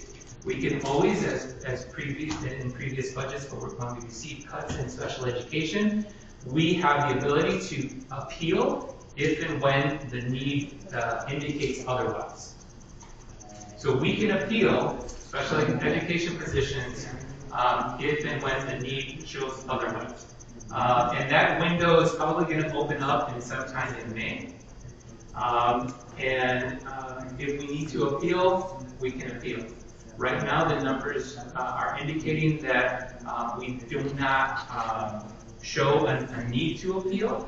However, I'm constantly appealing throughout the school year. Like, for example, this school year, I think we appealed 3 times, depending on the fluctuation of student enrollment and depending on student need, in particular to IEPs. Right? So we can appeal constantly. We have to then prove it with the need that we have. There have been 4 ESP positions that are going to be impacted with this budget. Again, when it comes to special education needs, we can appeal as soon as they open the window, but we're going to have to prove it based on need. There's 1 temporary oversized classroom position that's been impacted. If you all recall, the district, when we have an increased number of enrollment, they gave me 1 temporary teaching position to cover a class, and then they gave me a bunch of overtime indicators to offer an additional class. Let's say chemistry, we would offer an additional chemistry, and I would look for a teacher that would be interested in covering that overtime indicator or that overtime class for them. So those all reset and go away at the end of this budget. And if there's a sudden need at the start of next school year, we can leverage the support of our district to perhaps qualify ourselves for more of these positions. But for now, they are eliminating the oversized classroom positions and overtime indicators at the end of the school year. We have $150,000 that is found in the budget, but again, it's not accessible until our whole school safety plan is done, presented, and voted on. But we are receiving $150,000 to go towards our whole school safety plan. We are receiving $100,000 for the school district improvement grant that again goes towards our priority, but we have to determine that partnership. We have $60,000 coming from sports administration to play a role within our athletic program. This is also primarily for our athletic director stipend, which we pay one of our staff members here to cover. And any other student support. We've also had miscellaneous employees that have covered student support areas like our peace room, our attendance office, restorative office in the past to make phone calls and support students who also can be part of that athletic program. Other centrally funded positions that we're receiving are our MTSS interventionist position, our level 3 instructional coach position, 1 restorative justice coordinator, 32 teachers. So the data indicated that there are a lot allocating to us, 32 teacher positions, 2 counselors, 1 assistant principal, again, as I mentioned in the previous slide, or I'm sorry, this is 1 assistant. This is a school assistant position, and 1 post-secondary coach. For these positions, does it matter the salary, like, let's say 2 counselors? No. They allocate the 2 positions, and the salary does not, because, again, this is now centrally funded by the district. Yes, Dr. Lopez. I have a question in regards to your process, because I'm not gonna lie, and I'm not gonna hide my frustration with the fact that they continually cut SECAs, knowing in, for example, cluster, the number of one-on-one students who require a SECA, and we start thinking shorthanded. Then teachers are giving up all their preps, requiring to get paid for either additional prep time or go without pay. And students are a safety risk because they do not have the support team. So what can we do? Because I'm gonna tell you right now, you could, but 4, and I know some people can say, 4 SECA positions, and we have 3 incoming freshmen with the possibility of the majority of them needing a one-to-one.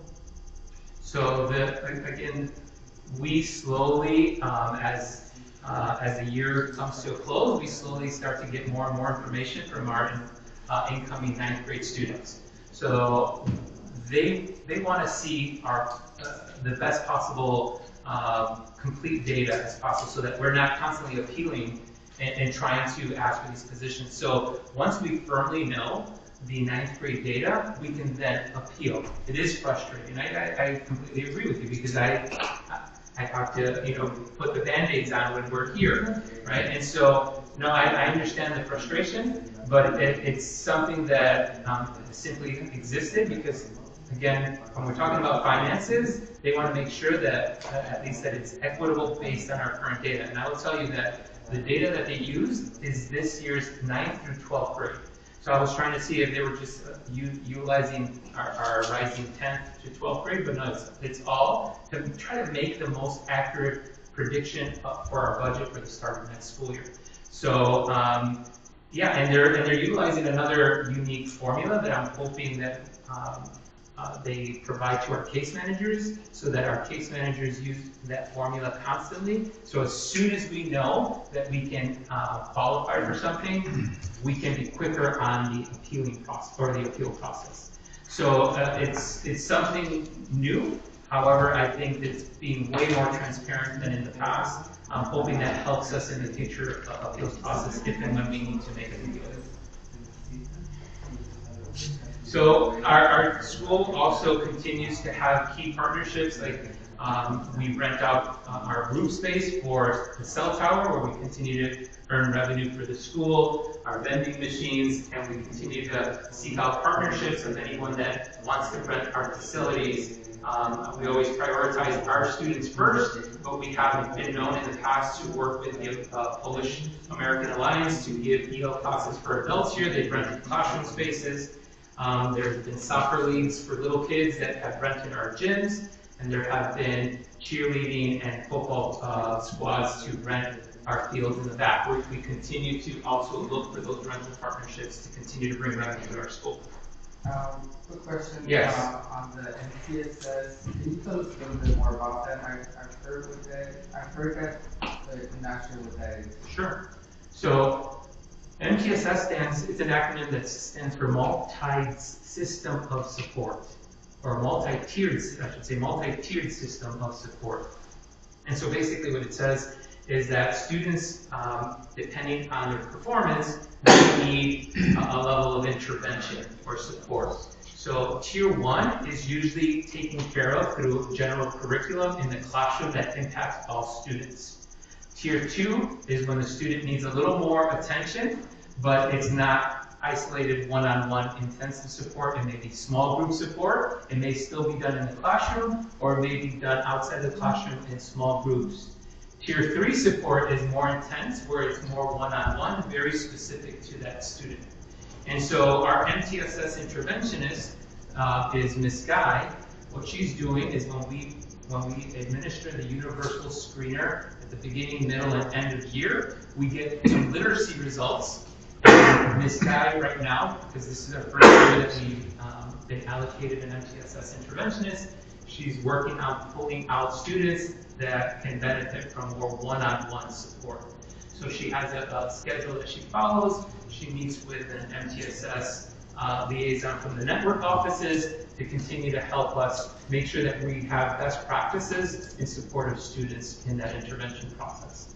So that's how we're utilizing that position right now. Okay, I have another question, kind of going back to what Dr. Lopez was stating. My question is around like parent involvement with advocating for more speakers and special education teachers. Is there something that's currently being done to help with that advocating through parent involvement? So the advocating needs to start with the data first.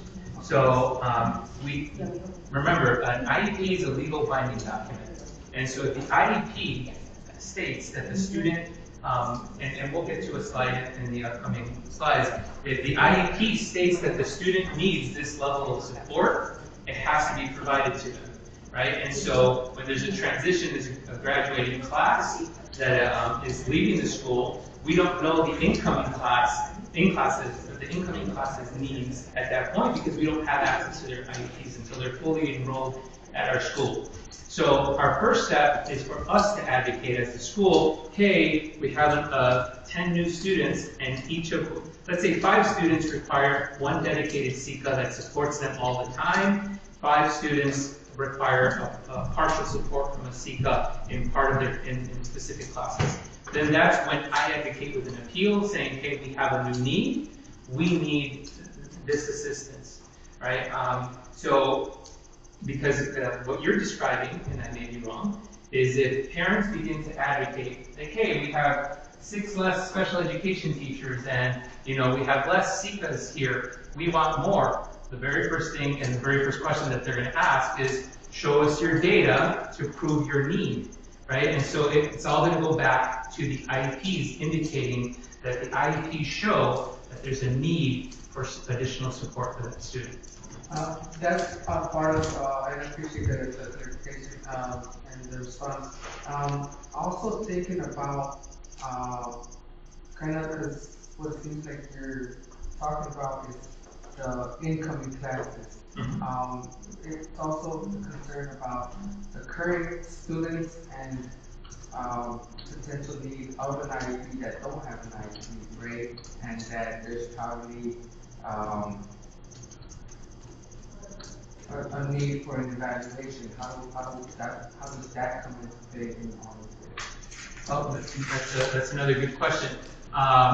Is that if I'm a parent and I see my student struggling, and I hear common concerns from key people, and I may be seeing it myself, and I think that my son or daughter requires an IEP, an individualized education plan, I then can request a meeting with the case manager, who in our office or our school is Ms. Wu, and then initiate that process. And so initiating that process may require that parent, depending on the student's needs, may require that parent to get medical documentation to support that, hey, this student is struggling with this particular learning disorder that is now documented. Here's the proper documentation that your IEP team, because then a team gets together to evaluate all of the sources to then qualify the student for that IEP that will specifically serve those needs. And then the IEP is activated. for new arrivals to the country, Yes. that enroll at Foreman, the parents don't know what an IEP is or what their rights are. They just assume their child is going to go to school. Is there like a process for those type of parents to, to have their children evaluated and treated? That's a good point. We can certainly do more. These are generalizations that sometimes they get just as they enroll. They get in packaged materials that we provide or that we make accessible to them, or that we make mention in our dates for orientation, for example. But I think to further educate and make sure that there's a good level of understanding, we can certainly do more to bring more attention to our newcomer families. So this slide here indicates, and it just serves as a reminder for all of us playing a role within our local school council, that we still have a lot of power and flexibility within our budget because it's in flux. It's not something that they give us a set amount and we are done. We can still make changes and make recommendations, as you all have. Whenever I propose budget transfers, these are adjustments or amendments that we make or changes that we make to the budget. And so these are opportunities for our LSC to continue to play a role and advocate to changes or amendments to the budget. So although I'm presenting to you all a balanced budget, one that I would be committed to staying here at Foreman, I would be utilizing this budget the same way as I would be utilizing every budget that I've created. However, it's always good to know and remember that the budget is in flux. It's fluid. We can make recommendations. There's going to be changes throughout the school year, also based on student need, also based on school policy or district policy that we as a local school council have a say in. All right. So again, I just wanted to reiterate that we still have a lot of potential in making adjustments to our budget as the year progresses and as we have a better understanding of student need.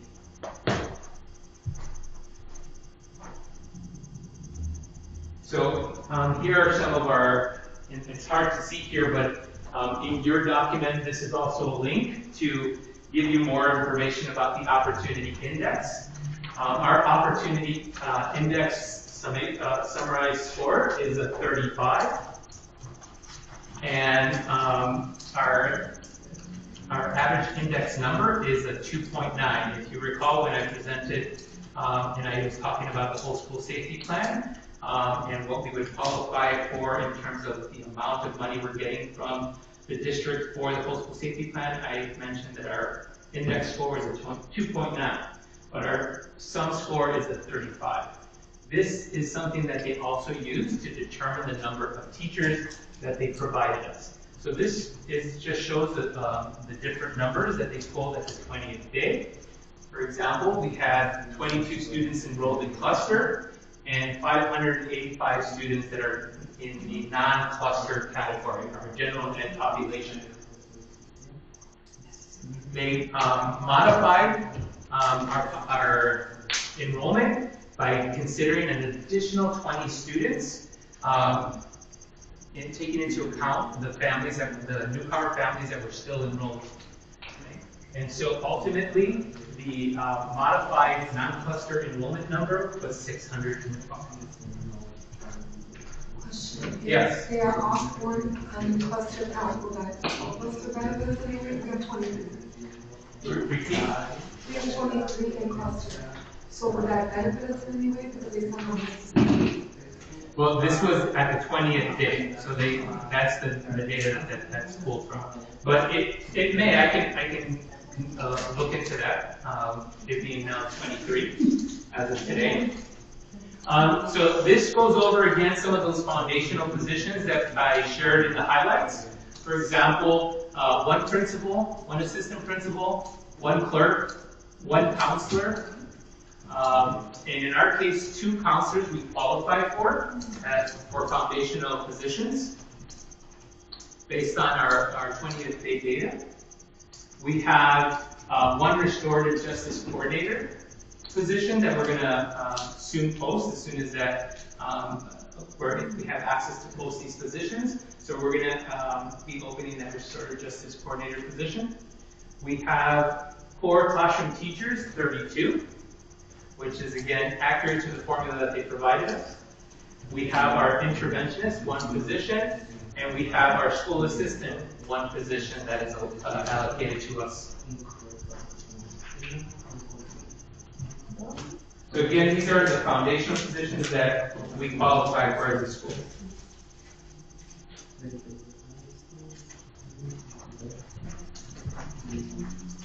So again, the way that they calculated our need for our need for teachers is indicated here.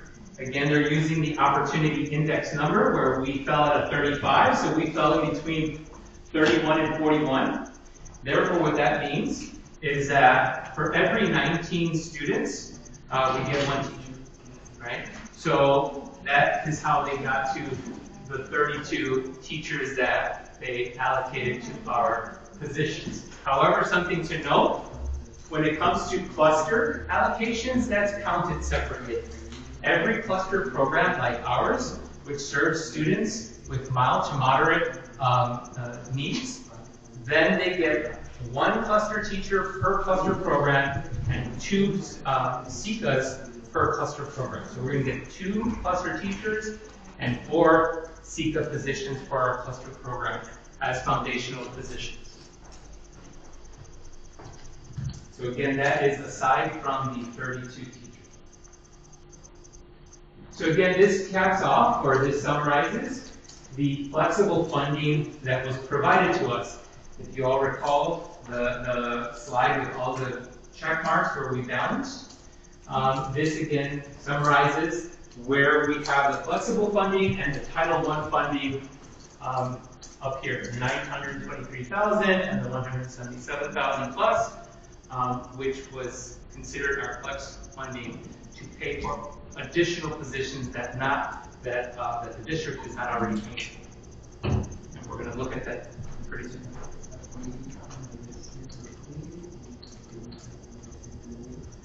So some highlights of our usage of the flexible funding.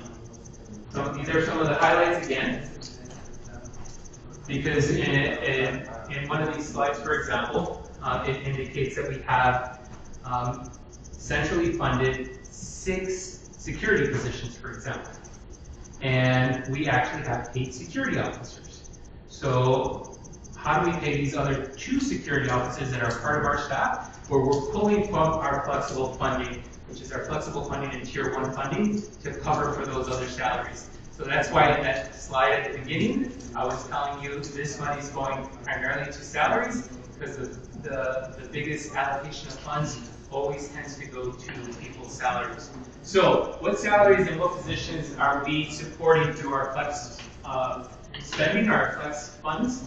Is 1 counselor position, 1 assistant principal, because we have 2 assistant principals here, 1 business manager, 1 tech coordinator, 1 clerk, 2 security officers, 2 social service assistants. This is our assistants in the attendance office and our assistants in our restorative team with one of our deans. And then our perennial operation needs. This is the things that help us run the school on a daily basis, like we're putting money towards our students in temporary living situations program. We help fund that program. Our transportation for all of our field trips, for all our sports programs. This again is the things that the cogs that help turn all of the wheels and make our school run. Our management contract services. These are some major contracts where a lot of schools qualify for cheaper rates, but it's still pretty expensive when it comes to having contracts with people that rent us copy machines, fax machines, stamp machines, all of these contracts that we normally have to use to mail out things or make copies, like everything that's found in your folders, is through a contract service that the district helped create and we take advantage of. Online-based subscriptions like our universal screener. The teachers could use IXL to formative assessments. A lot of our online subscriptions also come from our flexible spending operation costs, including our Pride initiative. So when students earn Pride credits and get to cash in for Pride events or the Pride store, this is one of those examples of helping just run the school and the initiatives that we cover using our flexible funding.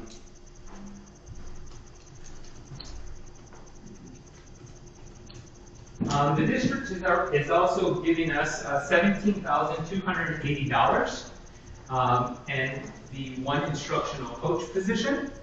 The $17,280 is usually attributing to an extended day bucket. What does that mean? Well, our instructional leadership team is often invited to what they call ILT summits that are created by the district. And when I send teachers to these workshops, I need coverage for substitutes, right? And so we have to pay for those substitutes to cover classes. So this amount goes towards covering classes for teachers, or it can also go towards meeting time after school for the ILT. So the ILT, like for example, we met earlier today, after school, these funds would go towards that pay of our instructional leadership team to meet after school as well. Our instructional coach helps us design our learning walks, where our teachers participate in visiting each other's classrooms, analyzing that data, talking about the good practices that they observe happening in certain classrooms, and how our teachers can improve. That is also led by our instructional coach that is listed there, that is being centrally funded by the district. Again, to just review a little bit of the special ed data, you'll see here, for example, on table 10, we have been allocated 10 special education teachers. We have been allocated 8 FCCA positions, 1 case manager. So this brings this area of non-cluster allocations to 19 positions. For our cluster program, we have our 2 special education teachers, our 4 FCCAs, which brings it a total of 6 for the cluster program. Right? And so again, how do they determine this? How do they determine the need in terms of the positions that they offer us? Is based on the student's IEP. So the student's needs, right? And so what they describe here is this term called LRE. LRE1, LRE2, and LRE3, which indicate the least restrictive environment, or least restrictive learning environment. Just the research shows that the more that we can include our students that have IEPs into more of a least restrictive learning environment, the better, right? But that's not always the case. If our students are truly in need of a smaller learning environment, then the IEP is going to indicate that they need a slightly more restrictive learning environment, because that is what is required by the student's needs per their IEP. Right? So they need more attention in a smaller environment. That is what's indicated in the IEP. So that information is what the district used to determine the totals of the positions allocated to us.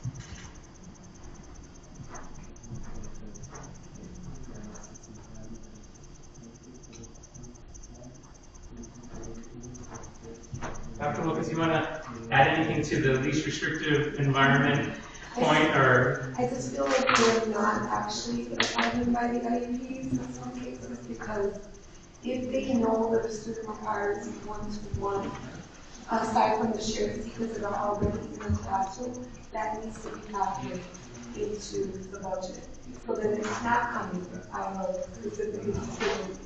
because these students are transitioning to a some age grade already, usually having a one-to-one already started. So the fact that they are sending them without that support, just my opinion. And you're talking about the kids that are in need of one-on-one One-to-one, which is from not the happening. elementary schools incoming Exactly, it's not centers. showing in the budget, and I'm not understanding why. If they know I think we received the name of our three freshmen in January. So, if they know that these three kids are coming, let's just say 2 out of the 3 might be in the one-to-one. I'm not even sure if that's true right now, but I'm just saying, for example, why would they not already have factored that into the budget when the budget is released now, months later? You know what I'm saying? That's the thing that I'm just puzzled about. But that's just me.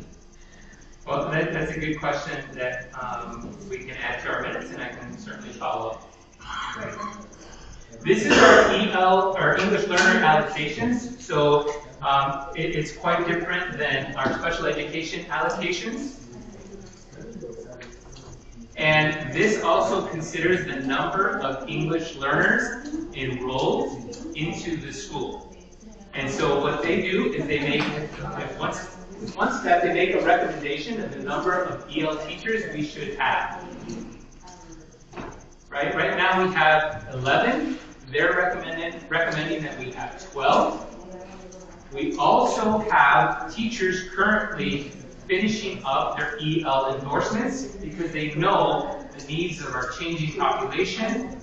Last year I announced that I want them to begin to investigate how to get EL endorsed because we have this changing population here at the school and this growing need for English language support.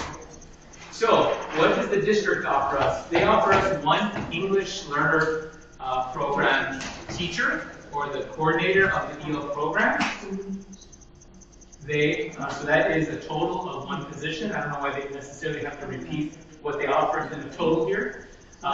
Then they offer us $3,000 stipend for that ELPT, that person that is in charge of the program, that helps us with the coordination of the program. And then they offer us $1,250 to support our bilingual advisory committee, or our BAC. So a total of $4,250 is what they allocate to our budget for our English learner program. Sure. So there's one ELPT position that they allocate, a $3,000 stipend for the ELPT, $1,250 for the BAC, which totals to $4,250 that they allocate for our English learner program. Right now, I just want to pause. Are there any questions, Ms. Prince? Any Oh, questions sorry, you may she's have? about to leave, so we were talking about what she's missing on the agenda, and how she can tell us because we can know about Okay. the questions she has on her personal question. I apologize for the distraction. I just wanted to make sure that if there was questions about this, I can help clarify. Yeah, no, this isn't about the agenda. So here, what we see being allocated to the school is the $60,000 for our athletic program. We have our 3 JROTC instructors that they provide us. And recently, based on our JROTC interest, we've had 2 JROTC instructor positions covered for us. We have our college and career coach position that is here, that has been allocated to our school as well. I'm sorry, you said there was an athletic position that was covered? It's $60,000 for the athletic program. You know what? I don't know if anybody else can hear, but I can't understand really what you said with the translation and the conversation. Yeah. It's really Yeah, if you all want to pause me at any time, let me know. And we can also circle back so you can give me your availability for the next. I do want a firm understanding of the budget, but I promise you I am almost done. Here is the table that indicates the $100,000 that we were that we qualified our school for the School District Improvement Grant. This again goes towards the partnership that we're going to hope to investigate and select.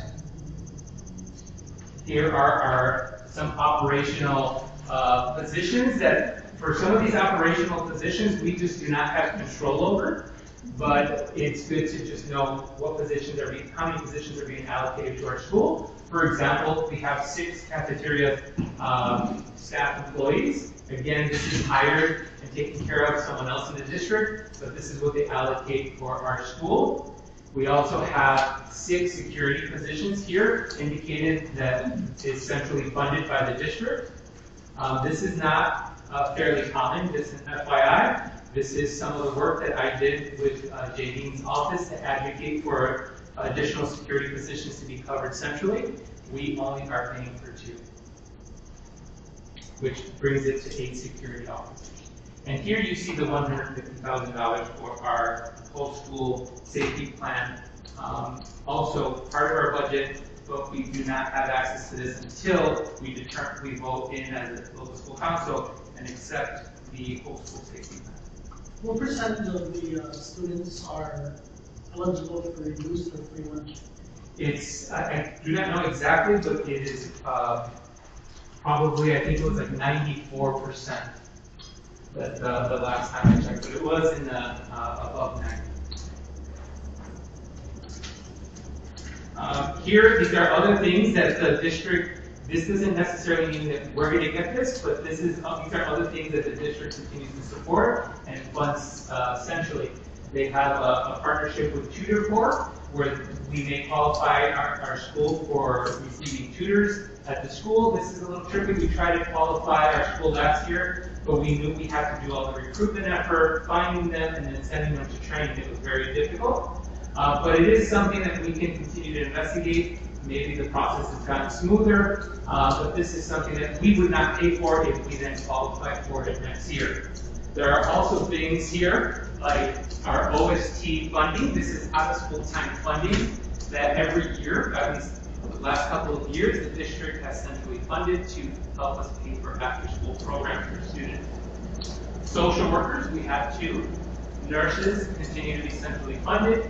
Custodians, engineers, and field support services for schools that need, schools without a dedicated full-time or part-time tech coordinator.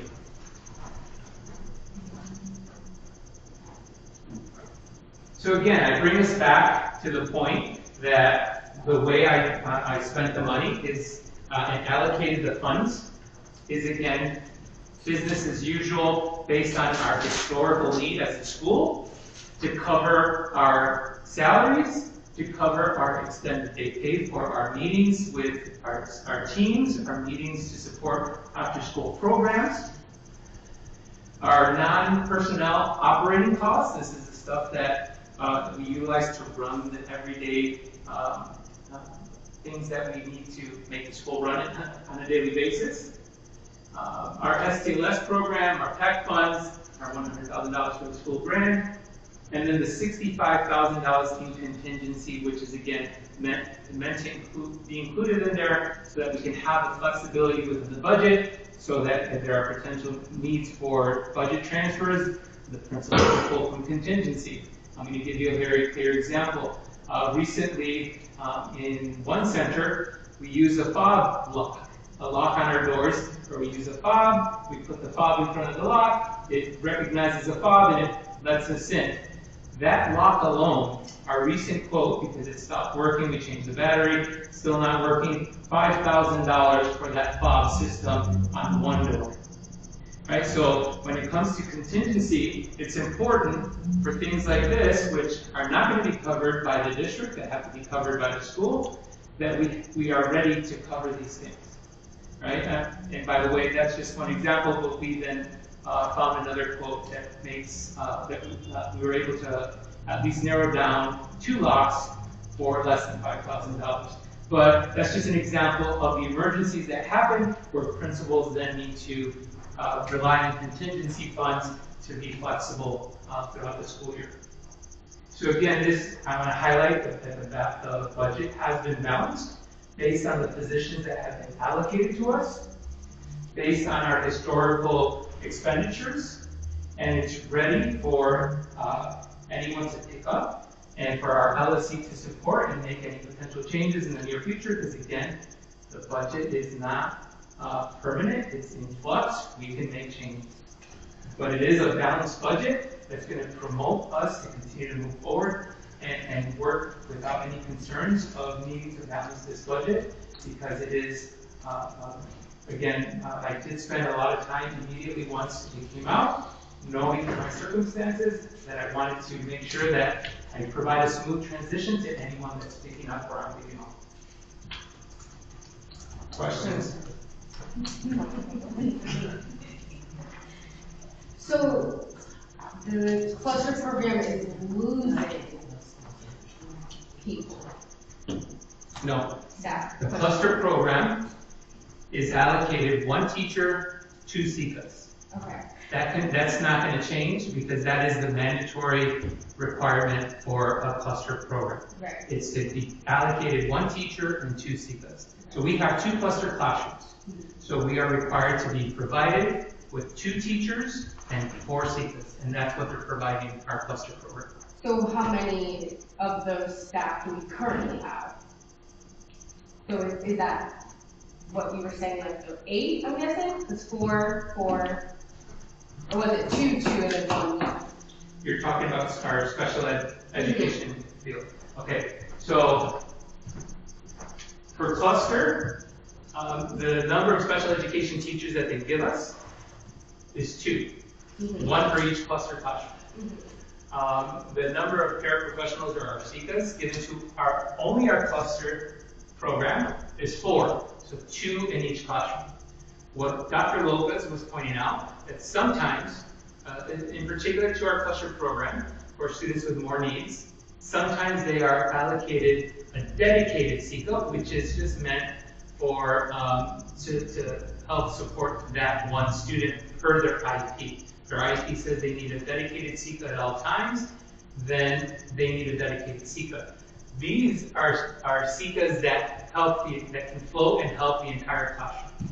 Right? But there are some, depending on the IEP, we don't know what those IEPs are just yet, of kids that are coming into the school. Sometimes those IEPs dictate more support. But right now, this is not changing. We are keeping the same amount that we are to get for our cluster program. Now up here is our non-cluster special education program. So this is our general population who are in need of special education supports. We were allocated 10, based on our data, based on our current need, we were allocated 10 special education positions and 8 special education classroom assistants, or SCCAs.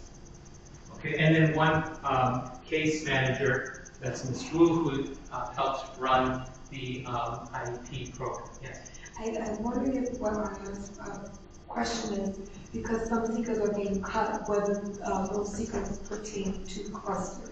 Oh, well, when it comes to that level of detail, it's just a loss or impacted positions.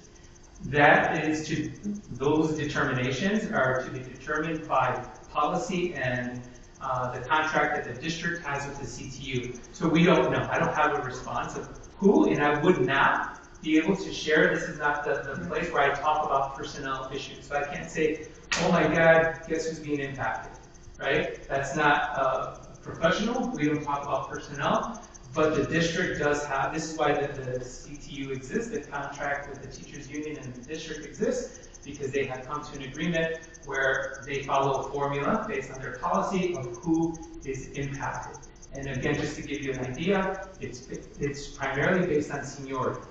So a teacher that has tenure or has been here for a very long time versus someone that's newer, typically it's the newer person that's impacted. Any other questions? Thank you so much.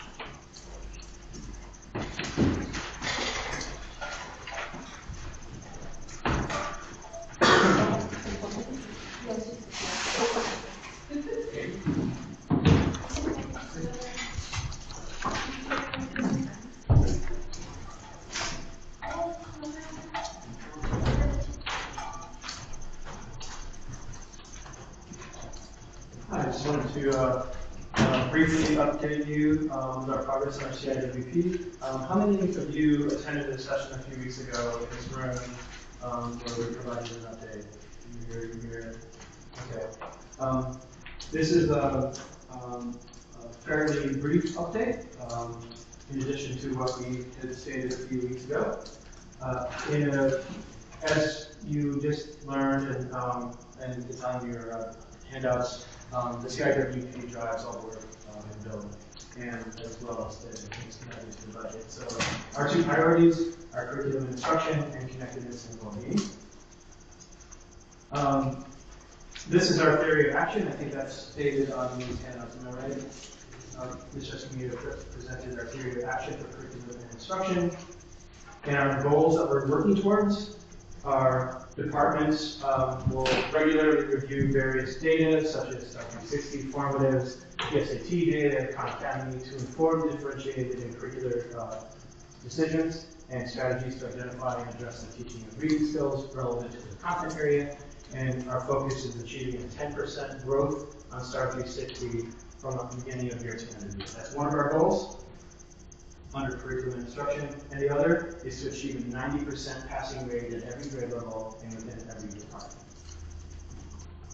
Our milestone for this year, to the end of this year, is that we want to build capacity among 100% of all of our professional learning communities and departments to review and understand data from various sources, cycles for research, identification and implementation of literacy strategies are developed, and 100% of our teams and departments are implementing data cycles to inform curricular choices and strategies are being utilized. So over the course of this year, in short, we had our grade level teams identified literacy skills using STAR 360 data in which, yes?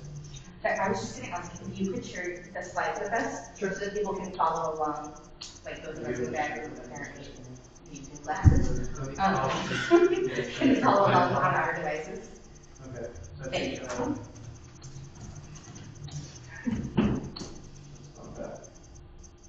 So we our grade level teams identified skills using STAR 360 data. We developed in teams literacy strategies at each grade level, so targeting skills, and then all of our departments are implementing strategies within weekly, and then we're using formative assessments and STAR 360 data to assess our success. Our goal was to get to here by the end of 2024, and that is having a cycle and defining those strategies, creating a cycle, implementing the strategies, and being able to progress monitor them, and we are there at this time.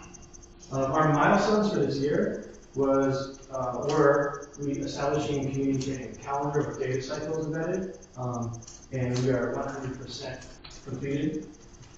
We also wanted to ensure that we're including completion of identifying strategies, research and best practices for implementing strategies, and progress monitoring strategies regularly. We're 100% completed.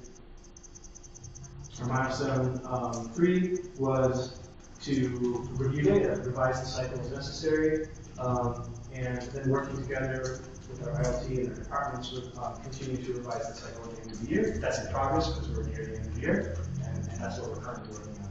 That's what our ILT meeting today is all about. And then at the end of this year, we're going to identify our successes and our areas of need and plan for the next year. This year 2 and 3 of our curriculum instruction priority in 2025, we want full integration of our systems in place to make continual instructional decisions and continuing to improve reading instruction and research-based instructional strategies continue to be implemented across our teams. And then in 2026, we will have established an embedded system of data review across all of our teams and departments to inform differentiated curricular decisions and strategies in order to support reading instruction across content areas and grade levels. That ultimately results in that 10% increase in reading growth using STAR 360 data, and also 90% passing rates across the entire in every content area. The second priority under connectedness and well-being, what we've been working on is focusing on proactive and reactive measures, connecting teachers and all support staff. The overall student attendance rates, our goal is to increase those attendance rates from 73% to 80%, which is a 6% overall increase. And then also, our second goal was that students reporting the 5 essentials will show an increase from neutral to strong in school performance, or when it comes to our school response to school safety, defined as students encountering crime, violence, or bullying by focusing on conflict resolution and consistent implementation of restorative practices. Those are our 2 goals there. Our milestones, milestone for year 1, in priority 2, is to create the establishment of systems to document, utilize data, and monitor progress of our actions in increasing student connectedness and engagement, as well as gathering student feedback in these areas. So that was a milestone for 2024. And at this time, this team, which is our climate and culture team, reflected, and so there's some reflection notes here. So our milestone 1, our reflections are under progress monitoring. There were 2 action steps here in this milestone. So we currently have systems in place that are addressing the milestone.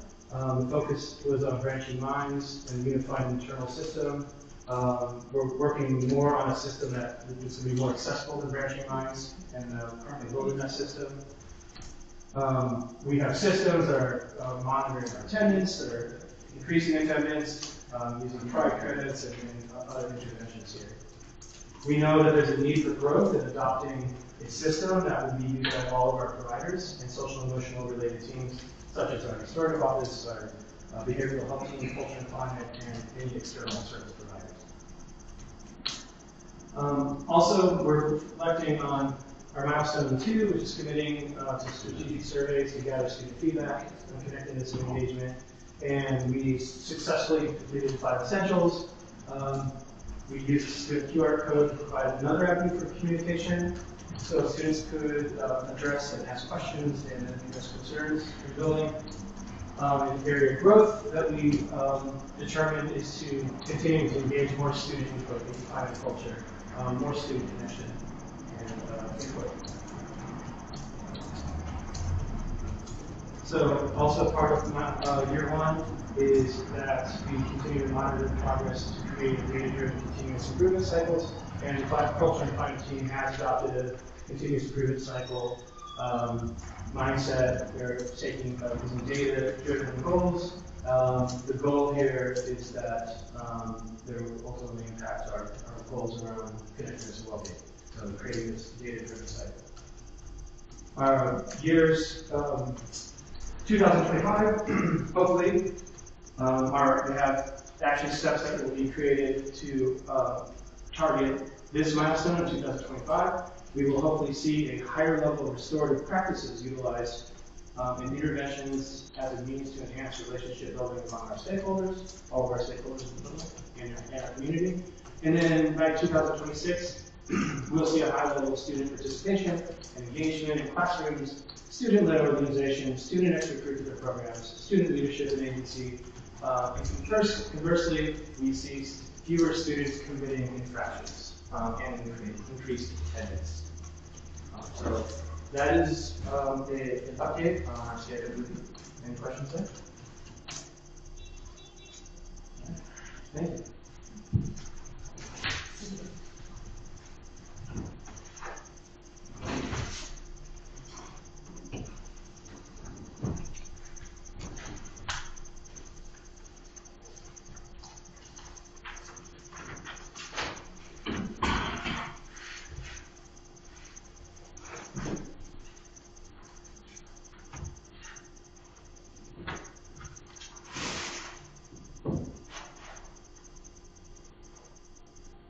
Since I know that the ask was to remake or leave the agenda as is, and I know that you all are still reviewing. Just the next step is just to ask for a motion for approving the CIWP with budget, but I know that you all are still reviewing some of your resources there at hand, so I'm just going to leave that out there. Are you making the motion, Bishop? Yeah, I can motion. I would just wanted to, I didn't know if everybody was done reviewing.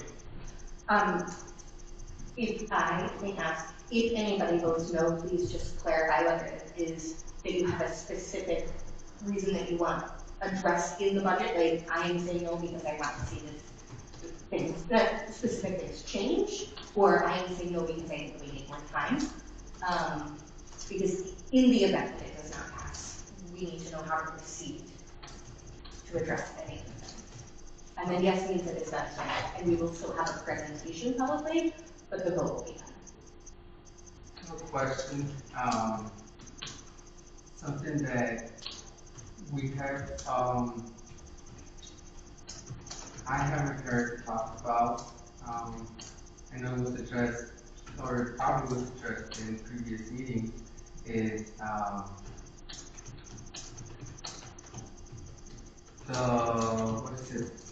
the school being on probation. So can you talk a little bit about how this plan works to address that outcome? So, yeah. Are you asking him or me? Oh, yeah. Sorry, Does everybody know who you are? Sorry. That's okay. That's okay. We should have been instructions in the start. Sorry, and I like to follow procedure, so, am I recognized to speak? Yeah. Oh, sorry. Thank you. I know some folks, not everyone. I'm Dr. Kelly Mess. I'm the deputy chief for Network 14. And in Network 14, we kind of divide up our schools in terms of support between the chief and deputy, and Foreman is one of the schools that I support. So with that said, I didn't know who the question was for. So anybody? Can you state your name for a minute? Kelly Mess. Kelly Mess. M-E-S-C-A rhymes with the best. Okay. So I actually would prefer maybe you to speak towards that a little bit. Sure. Well, the CIWP, the focus is on, you choose two of 5 areas.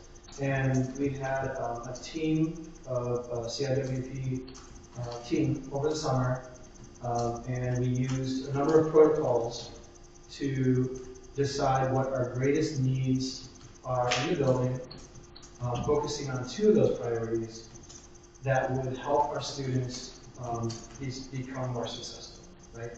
And potentially targeting a number of those metrics. So one of those areas of need in curriculum instruction, we decided, we determined through these protocols and hours of discussion and working through our data and conversation that in all of our classes, students are not achieving to their potential because of their reading skills. And so that determined one of our priorities. So then how are we going to enhance their reading skills so that then they are successful in all of their content areas, right? Which is why we have created our milestones across 3 years and a system data cycle to increase reading scores. Now that then connects to a number of metrics, right? Graduation rate, grades, GPA, post-secondary success, number of others. The second priority, I think, is extremely important for our school because students need to be connected. They need to buy in, and we want to hear their voice. So that's a data-driven cycle on ensuring that we continue to increase student connectedness to the school, that then ultimately leads to better attendance, less disciplinary issues, more student voice, more buy-in to curriculum. And then that addresses a number of those metrics as well. Does that answer your question? Yeah, it gave some insight towards some of that. Yeah, I just kind of wanted to think about that a little bit more. So I did have another question, and this is to Principal Escamilla. I want to hear perspective on the schedule and on the budget and how things have changed in the budget and how that affects this current budget, right? So like trying to compare past budget and this budget. What are some differences and what are things that we should look out for to potentially, I mean, you've both noticed some of those to advocate for some of these appeals, but are there other things that maybe weren't touched on this and try to get a comparison of? Is this new budget platform better performing, or are we losing a lot? Are we losing some of these things for this new budget? So that is a really great question for budget and budget season. Yes, I think that there are things that we can, there are major differences. Obviously, the way that their budgeting is no longer based on student-based budgeting, but it's actually based on school need per that opportunity index number. The way they're calculating the teachers, the way they're calculating our need based on our student data is eerily accurate based on the formula that they provided us. So we have 631 students, they calculated it on 627 students. Based on my data analysis around course tallies, which is based on what we need for meeting graduation requirements to offer classes for students, it's pretty spot on. Which in the past, there was always like, well, what if this, what if that? Will we need an additional position here, right? And time will tell. Right now, it's pretty accurate, but as my staff here can attest to, at the beginning of the school year, where we start, not even at the beginning of the school year, during the summer when we start to see enrollment increase, that starts to paint a clearer picture for me on how much I need to advocate. And that's one of the things I'm fairly proud of, is that I've always been the squeaky wheel. I always want to, I have no shame in talking generally about my data to ask for money, right? And that's what I always have done. So in terms of appeals, I probably, despite the ODLS office knows that I will constantly appeal for positions and get the support from our staff needed to provide that evidence that we need positions. So the only difference right now that I see is that based on the data that we have on this current 9th and 12th grade, the budget that they provided us with the allocations, like the teacher allocations, is really accurate, right? It's pretty accurate right now based on the data. Again, we have to keep an eye, and the LSC can help in this area, to keep an eye on the enrollment, so that if it fluctuates way more than 631, we can start to then advocate and ask questions. Because if those 631 number of students that are currently enrolled continue to increase, we have to pay attention to EL needs. So there was a slide up there of like the number of EL teachers that is recommended to support students accurately that are participating in that program was 12. We have 11, and I think we have like 3 to 5 teachers finishing up endorsements. So by the end of next year, we're going to be in a really good place with the number of endorsed teachers. There are 2 positions that we're going to continue to fill out of those 32. One of them is we have our CTE digital media that we're trying to fill. We have a couple of people coming in to do, even before the end of this year, coming in to do some model lessons for us, and hopefully we'll pin that person down to work for us here at Foreman. But then that additional position that will open up for next year will be an English position because they're eliminating that temporary position that they gave us. So I want to open an ESL position, they have to have an ESL endorsement and an English endorsement, because that's where our need is indicating that we need additional support. So that one of those 32 positions will be another ESL position, because that's again our growing need. So when in the future, when you see our enrollment increase, questions that we need to be asking is how many of those students are English language learners, how many of those students have IEPs, and how many of those students are in the general ed population, because that's going to help determine if while I'm still here or any future administrator can be appealing for additional positions in any of those three areas. Right? So special education, EL, or general ed population. Right now, those are some of the big differences. If we were in a different school, we probably would not, because again, it's based on equity and need. Other schools are not going to qualify for things like the school improvement grant. Other schools are not going to qualify for whole school safety funding. Right? Other schools are not going to qualify for the athletic director positions or athletic director. The funding from sports administration to impact our athletic program, because they have different types of enrollment. If we see changes in those areas, this is where the LSC can continue to advocate. Are you Dr. West? Yes. Okay, I was like, I want to give you your credit. No, You did. Thank you. Thank A you. lot of work It's goes very- into that. It's very, yes. Secondly, when we come to the NWP and budgets, to go back to what you were saying, I don't know if you want to discuss it now if people in here feel like it would be relevant to this, or if you want to include it in another portion where you were talking anyway.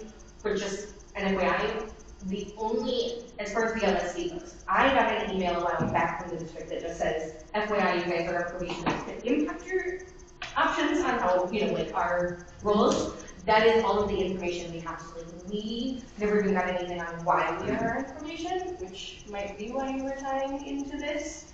To assess where our issues there. So was there, I'm sorry, what was the If you question? could actually fill us in on Oh, why we okay. are on probation So and those- what's really required steps to get off probation would look like. I would have to go back and look at the matrix. That is not something I carry in my head. But essentially it has to do with the rating that comes along from ISB and performance and student outcome metrics that are associated with that. I don't know I always have to look at my cheat sheet to know the metrics off the top. Okay, But can you just send that to me and we'll review it as an upcoming meeting? yeah, and there will be, I don't know that we've gotten the exact thing from the state yet, so that's probably why you haven't gotten any additional information. But it was to give people advance notice before all of the data had been. So I don't know that we've had the final reports for that. Okay, thank you. And just to briefly touch upon that, without necessarily going into those details, but the major metrics that are considered are things like performance on standardized tests, graduation rates, right? Are those tests only given in English? What was it? Are those tests typically only given in English? Shocking then. Yes, and then also not to forget English language proficiency performance, which is also a state mandated standardized test given once a year. So the major metrics is focused on student performance. They do another special formula to tally and to determine, whether your school is on probation.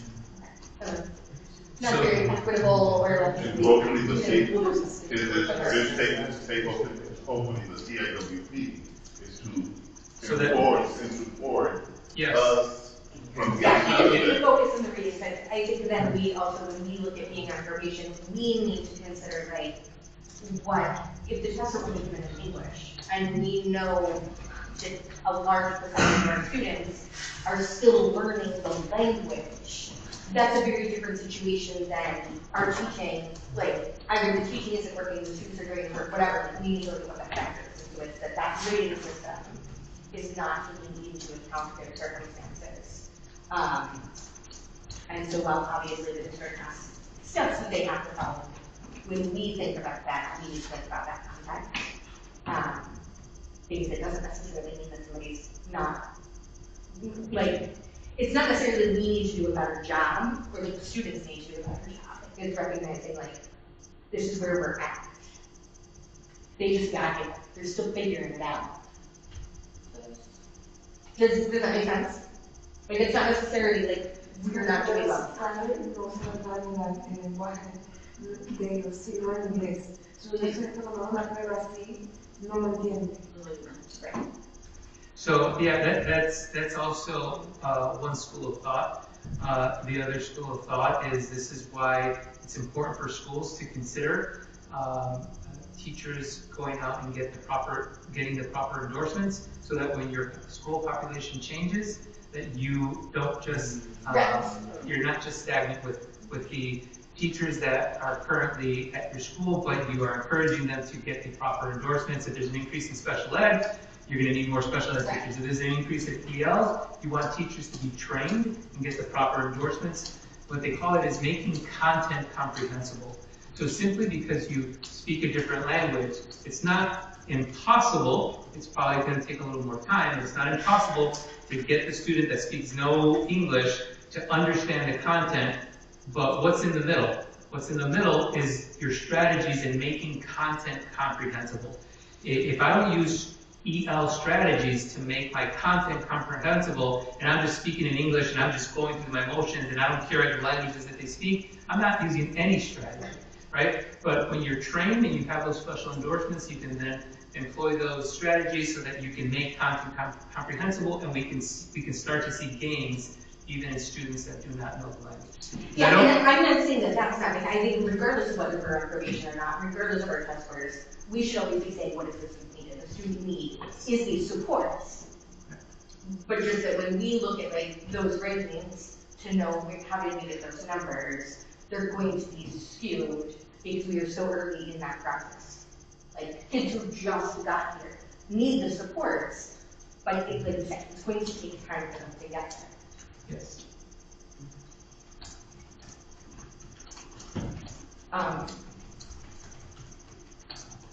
There were no other questions or things needed to be clarified on the CFP project, correct? I have another question. Sorry. Currently, how many APs do we have? We have two. So, and for this project, how many are we planning to have? Two. So, I reviewed one of the documents that was sent out. I was hoping it would have been in Excel so I could have kind of run this through. But I was able to put some of the numbers together. And if I'm not mistaken, I've seen 3 positions that said assistant principal. Is that an error, or can you speak to that a little bit more? We only have 2 assistant principals. Do you want to split? So, there may, if that may be the case, if you remember going back to that slide where we received funding from flex funding and funding from Title I. Mm-hmm. In the other, in past budgets, we refer to that as SBP funding and Title I. So it's not uncommon to say, hey, I need $40,000 from this fund and $40,000 from this fund to make up that $80,000 salary.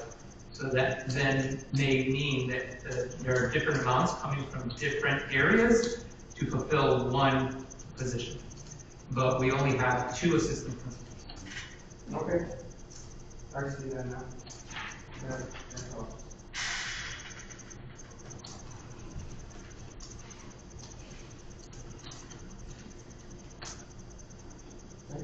What is that? I'm not sure what it's called, but it was a third document in the Positions report. position. Okay.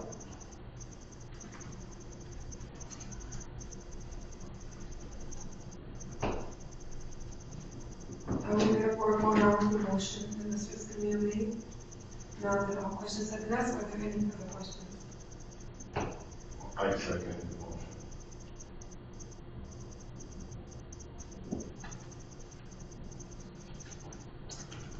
All in favor?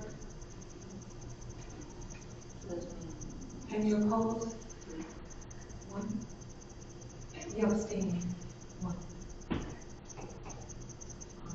The motion so passes. We have enough votes.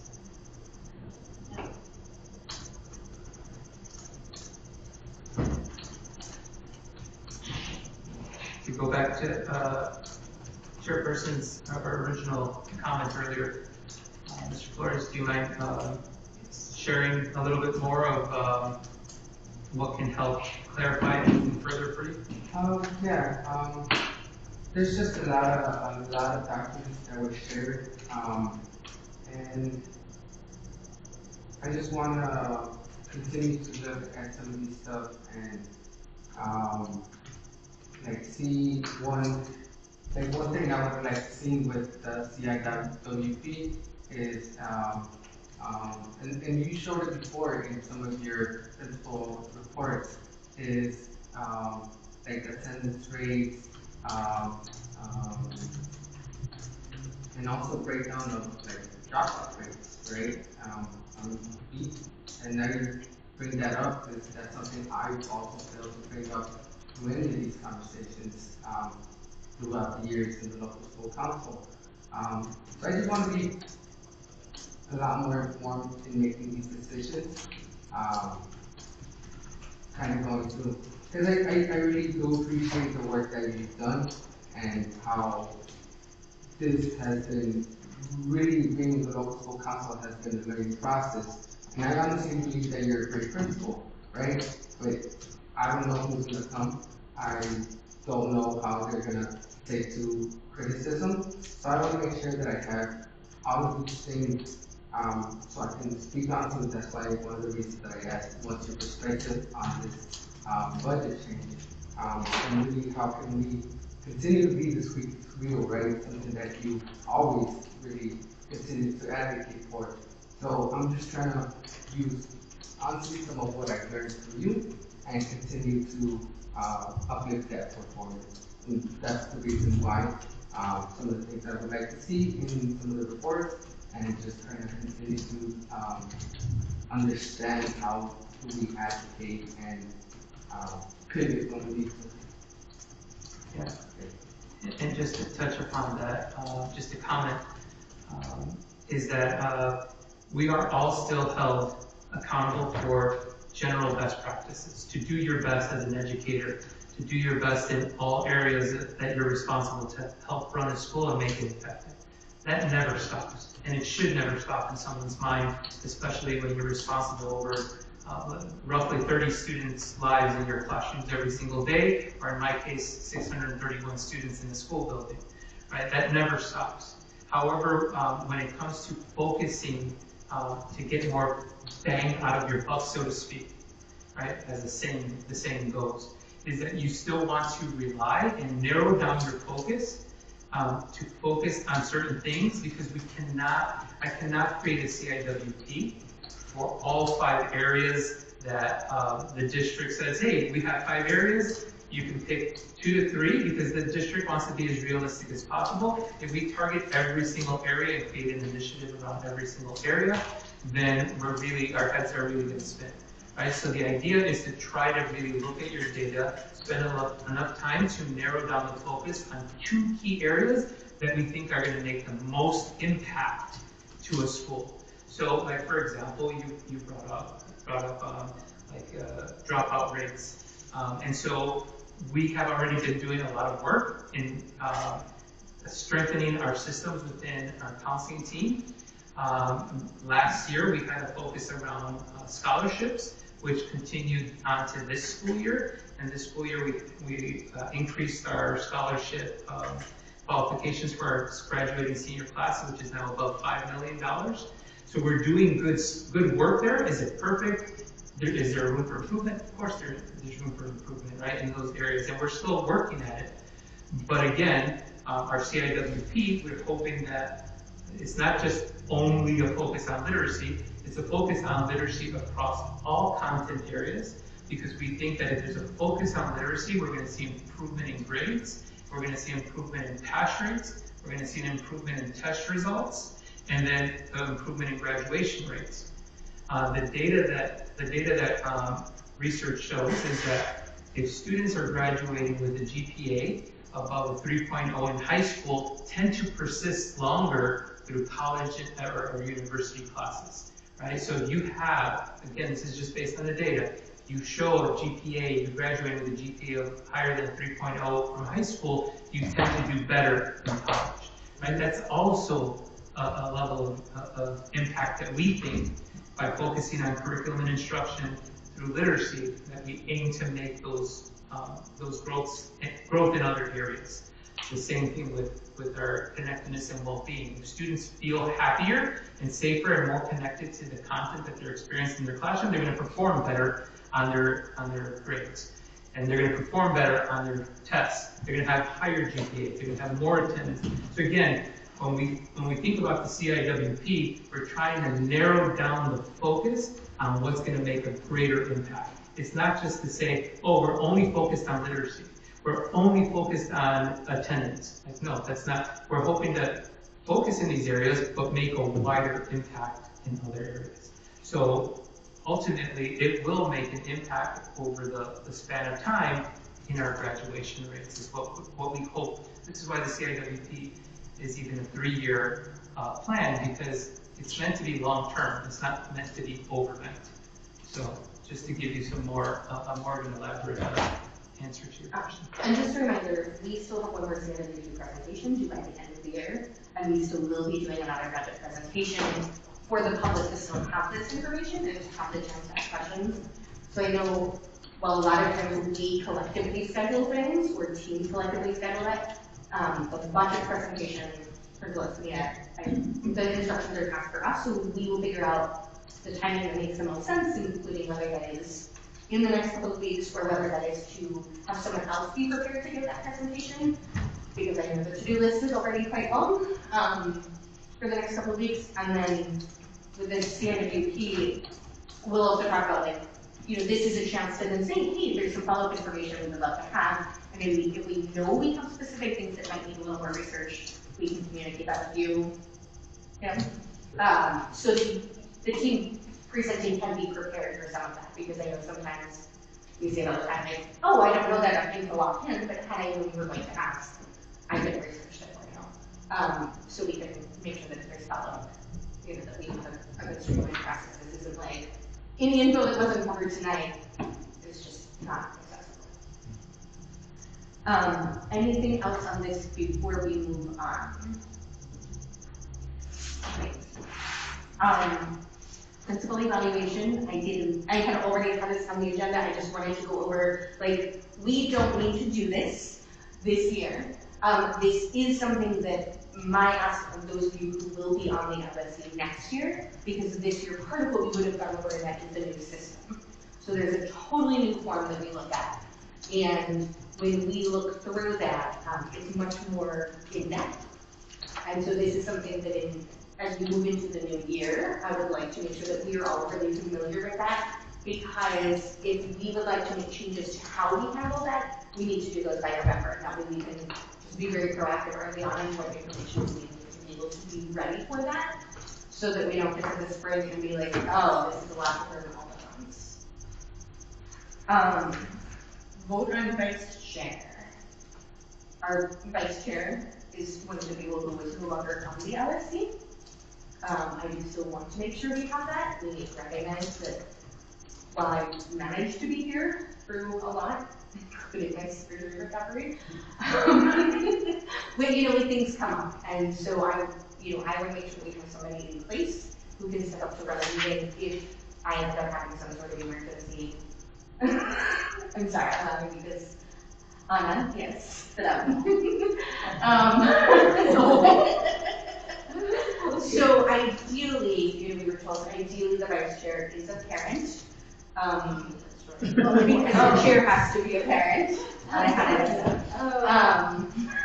So if anybody wants to have discussion, great. Otherwise, I would like to make a motion to just nominate on it into that position.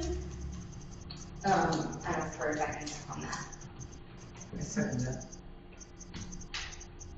Sorry. I just said it wasn't a discussion. Oh, no, after it was second, I wanted to see if there was a discussion. Can we, no, would she accept? I'm the only one. From Zoom. to make sure I that promise. that's what I'm pushing right now. No, I got the story. So did she know this coming? But that's why as soon as I brought it up, her head went down. Oh, She's like, okay, I I knew knew it it. should talk. Okay. She also knows that, like, unless somebody is in labor and I have to be in the hospital, if there's a true emergency, like, you're gonna just see me. I'm okay with it. I'm not. No, I know, I just meant like. so I she didn't could- hear her say, yeah, man, Alright, so, Okay. alright, okay. So, we're voting. So we can go ahead and vote on Yeah. that, please. Okay, so the motion is made by you. Who seconded that? Alonso. So, and are we all in agreement? She said yes.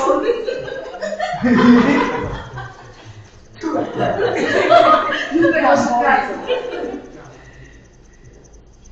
Alright, May and June meetings are, because they, I thought May was the 15th. it is, so hang on. Okay, we cannot actually vote on this right now because we no longer have quorum. So attendance has been an issue the last few months. And I was trying to be proactive to say, if this meeting day and time doesn't work for people anymore, let's just change that. Unfortunately, that's gonna have to be able because we cannot vote to change the meeting times without quorum. So we will follow up in May to discuss the June meeting if necessary. Reminder, if you cannot make it. So if we do have a physical quorum and you meet the criteria for like work, illness, that sort of thing, you can request to join virtually, but we need to know that.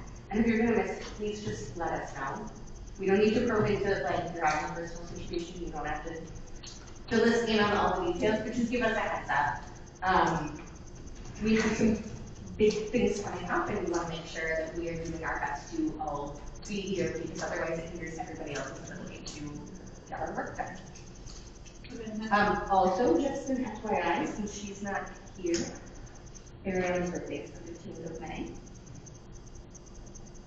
So, you can wish her a happy birthday. Old business. Really the rights and responsibilities, like I'm going to just kind of recap like the, wanting to look at the things, there are some things that we have the ability to do that we haven't necessarily done and get feedback, but I think it's already been a long night. Yes. I don't think that is a necessity now with one exception, the responsibility principal selection.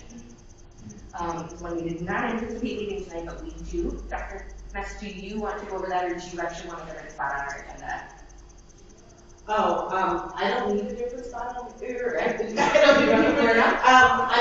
I think that was something that, Veronica was planning on going over, but she kind of stepped out. So I would just so everyone, rather than getting into the nitty gritty of principal selection and getting into the weeds on it, that this is one of the largest responsibilities that the LSC is tasked with. Hiring and retaining and evaluating a principal. So with the departure of Principal F.C.C.A, that is something that this LSC will be tasked with. In the meantime, and this will be shared with the community, and hoping by the end of the week, maybe early next week, we as a network are identifying an AIC.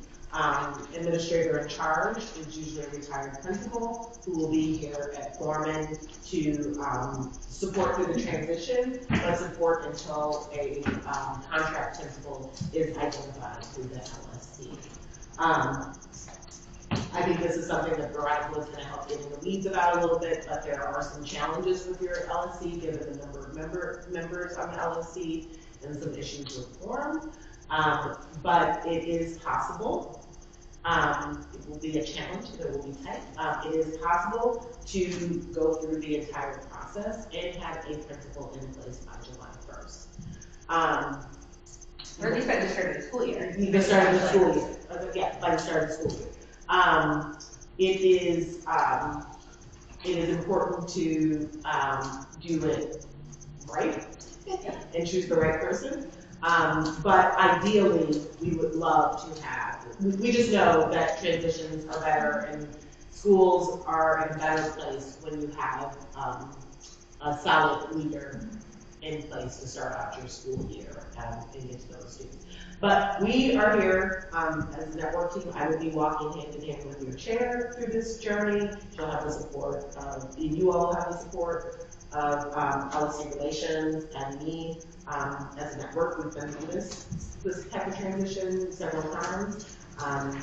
When we say if it ain't broke, don't fix it. There is a pathway that has been cleared with best practices, and we've seen this. And you know, if you kind of follow the template and tailor it here and there based on your needs, the process moves smoothly. And with maybe a little hiccups there, it's kind of when we start introducing a lot of new things that it gets a little more complicated. So we are here to support. Policy relations will be here to support. And again, sharing best practices, and having the experience, having done this in our network several times.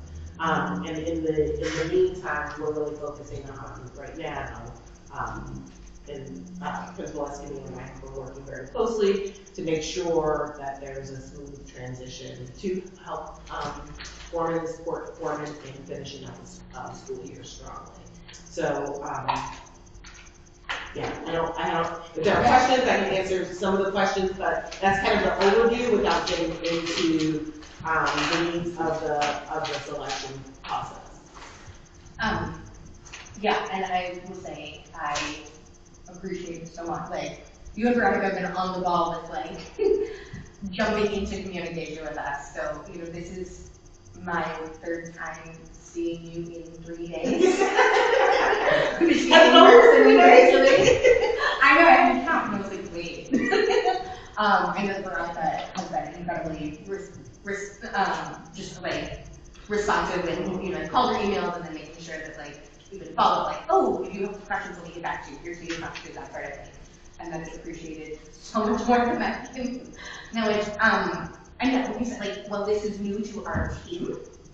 This is not something new to the district. This is not even something new to Foreman, or new to Foreman. We've been through many administrations.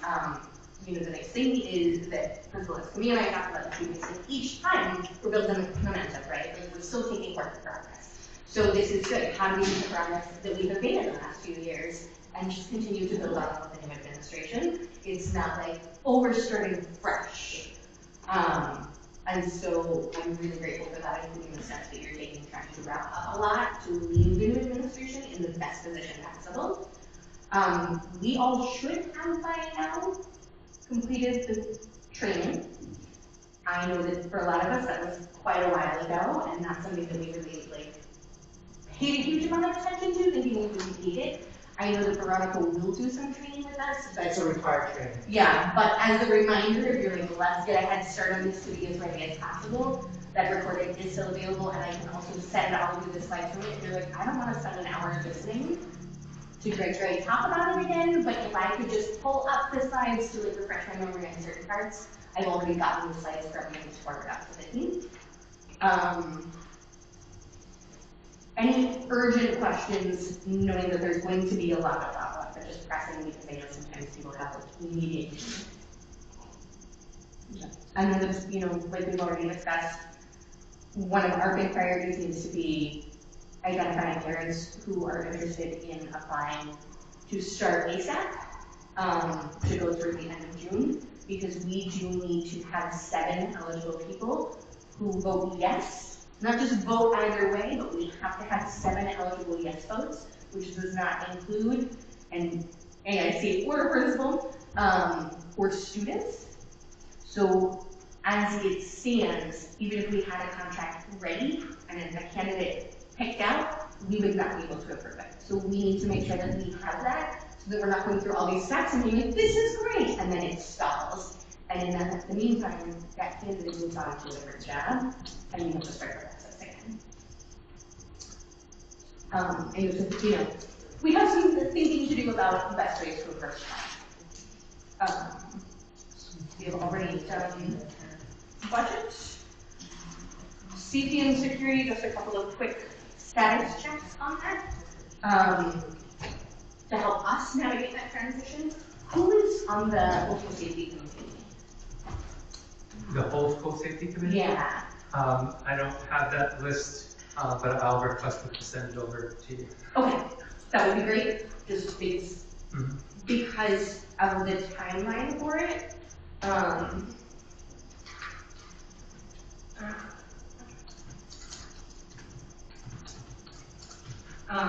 Yeah, so the preparation, was due by the 12th, and like soliciting feedback, reviewing and discussing the safety data with focus on racial equity. Are we done with that, or do we need to schedule that? No, we're still waiting on the results from that district survey.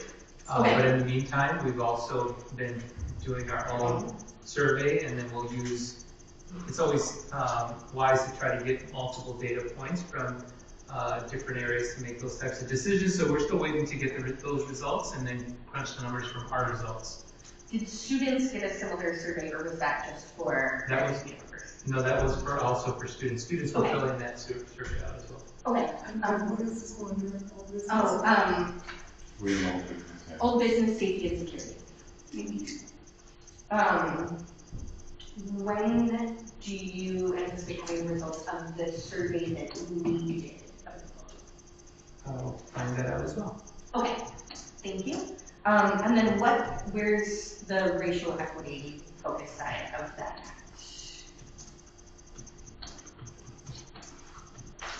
Can you clarify your question? So one of the bullet, it says review and discuss safety data with a focus on racial equity.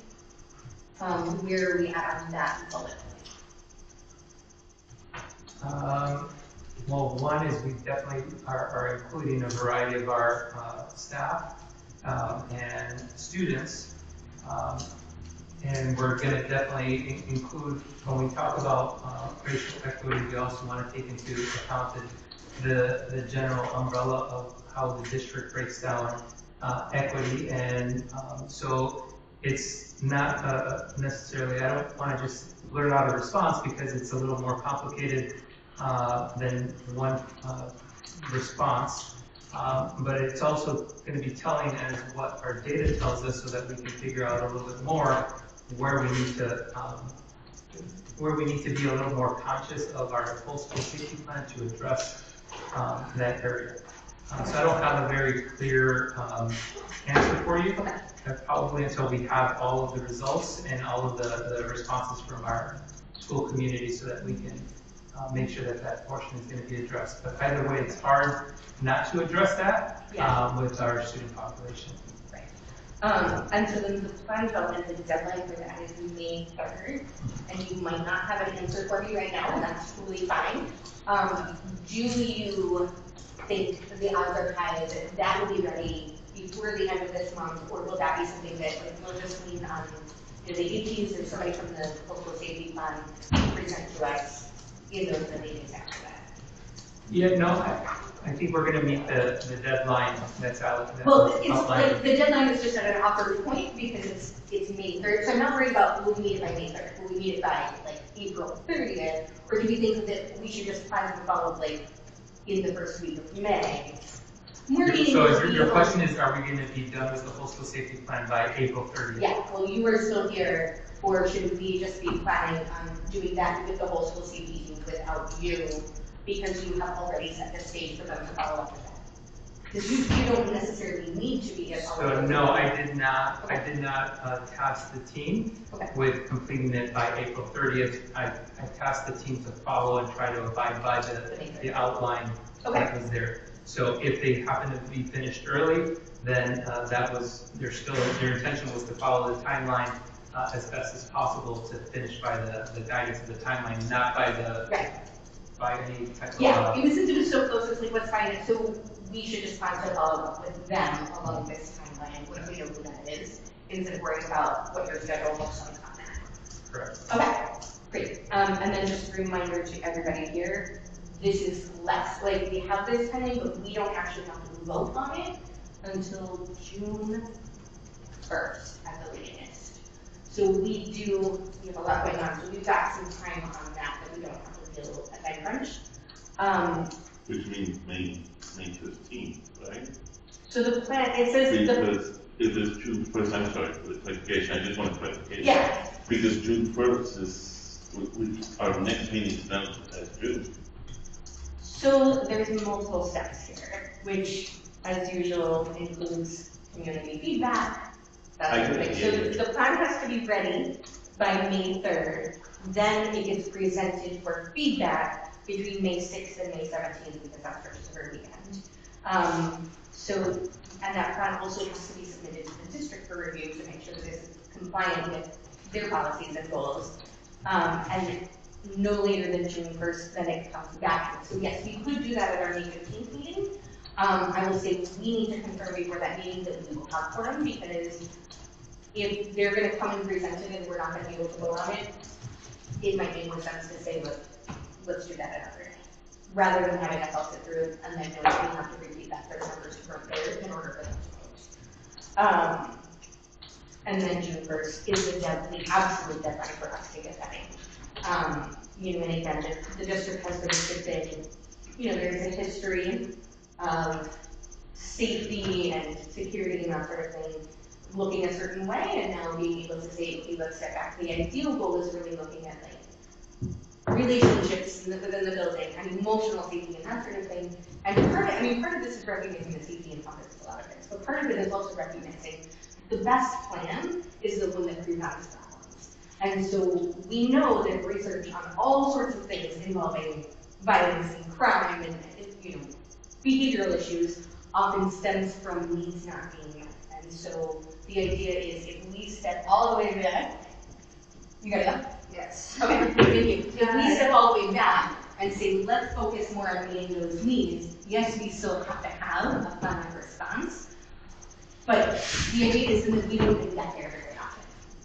So we're kind of looking at it in a very different way. And so the district has been working on overhauling their entire system, or the way that they approach it. Standard BP we have done. You included the updates on the grants actually in your presentation on the budget. Say that that's still being, working their way through the district, so we can skip that. Update on vacant non-teacher staff position. We have opened that.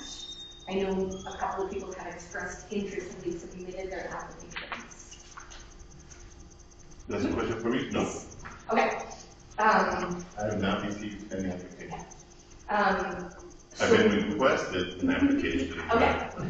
So, yes. So, at some point, it is not on their agenda as a vote, so we are not setting that date tonight, but a date will need to be set for them to have the staff to have an election. Once they have their election, that goes to the district for review, and then, like the teacher. And so, once that is done, we can move forward to make somebody filling that position. And that term, like the parent, this term only goes through the end of June. We will have to repost again once school starts in the fall to reopen that position, and either that person can say, I would love to do that for another 2 years, or I want nothing to do with that anymore, I'm spending my time. But that becomes a new issue that we will have to put back on the following agenda. And they will have to be voted again. Yes. Yes. So it will be the same. We open up for applications, we close that time period, we hold an election, they go through approvals, so there will be another delay. And that is something that as we talk about the principal's election, we need to be mindful of, that while just because you're having interest, like they would not actually be coming in for roughly a month at minimum. So, they would likely, if we get a principal selection done by the end of June, I would say it's highly unlikely you would have it done before that certain date, but they would be joining this meeting process. Yes. I know there's official work. So they would have to be recognized. Part of the issue is that they have to be seated and approved by the board. Right. And so it would be the board meeting where that happens. But in some, although they would not be, like once you've done the poll, if the poll happens before your next meeting on May 15th, we always encourage those people to attend the meeting so that they can hear, be caught up on business, and attend any special meetings so that when they I are don't think seated, anybody been running. Yes. Start.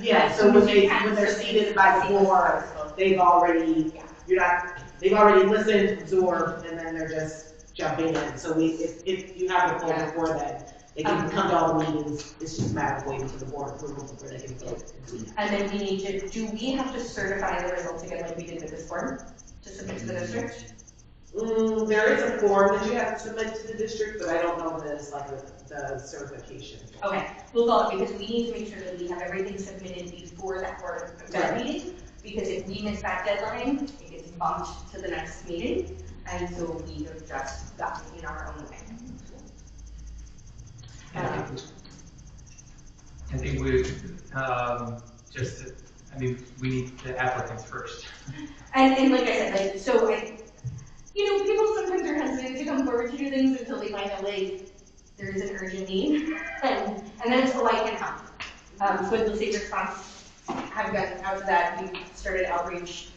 Once we first had to identify, give me the whole list of positions that are even eligible, and then reaching out to those teams, like the CCAs, the security team, the clerks, just to say, like, here's what you would be committing to, and here's why this is important. And we'll see if those applications come in, but it does seem encouraging. Did Ashley have anything that she said she had wanted to bring up? Okay, I did check that was why Ariana and I were talking to find out, her big thing was that she wanted to reschedule the May meeting, but, like, we can't have this one. And then she just wanted to make sure that we're following up, she'll review some things in the minutes on what she missed. Do we have a back? I thought it was a principal report. Yes. We need to. Thank you. I didn't put it on the agenda. Do you have anything else you wanted to go over in a report? Yeah, I was just, I know our meetings tend to run long, but I was just hoping that there'd be more people here from our actual council. But I just want to share my gratitude with all of you. You all help continue to help me sustain the work that we were trying to accomplish here. I feel like you all have really great intentions and still have a lot of great ideas that I'm sure that we can make happen and continue to consider with the next chapter written for Foreman College and Career Academy. But I did want to at least carve out some time to share with you all a big thank you for your efforts, a big thank you for your support here in helping us continue to keep the ball rolling in support of student progress and in support of progress for a neighborhood high school, right? We are highly undervalued and sometimes overlooked. Neighborhood high schools are. It's not hard to tell. This is a very old building that still needs a lot of TLC, and we know that often attracts families to want to come to the neighborhood high school. And you all help support the efforts in helping me at least sustain, create teams, and hopefully change the mindsets of even our staff, that they don't need just someone to point at them and tell them what to do, but it goes back to that old saying of it taking a village to raise our children, not some guy with a red cape and a big S on the back, thinking that they can just demand and tell people what to do and save the day, right? This is a team effort, just as you all are here playing a role as a team. I'm very grateful and very thankful for your support. Maintaining a functioning LSC is difficult, as you all can see, and we always seem to pull it off and pull off quorum, and that's because it's telling of your dedication as people who care not only about their community, but about the future of their community, and this school produces the future of this community.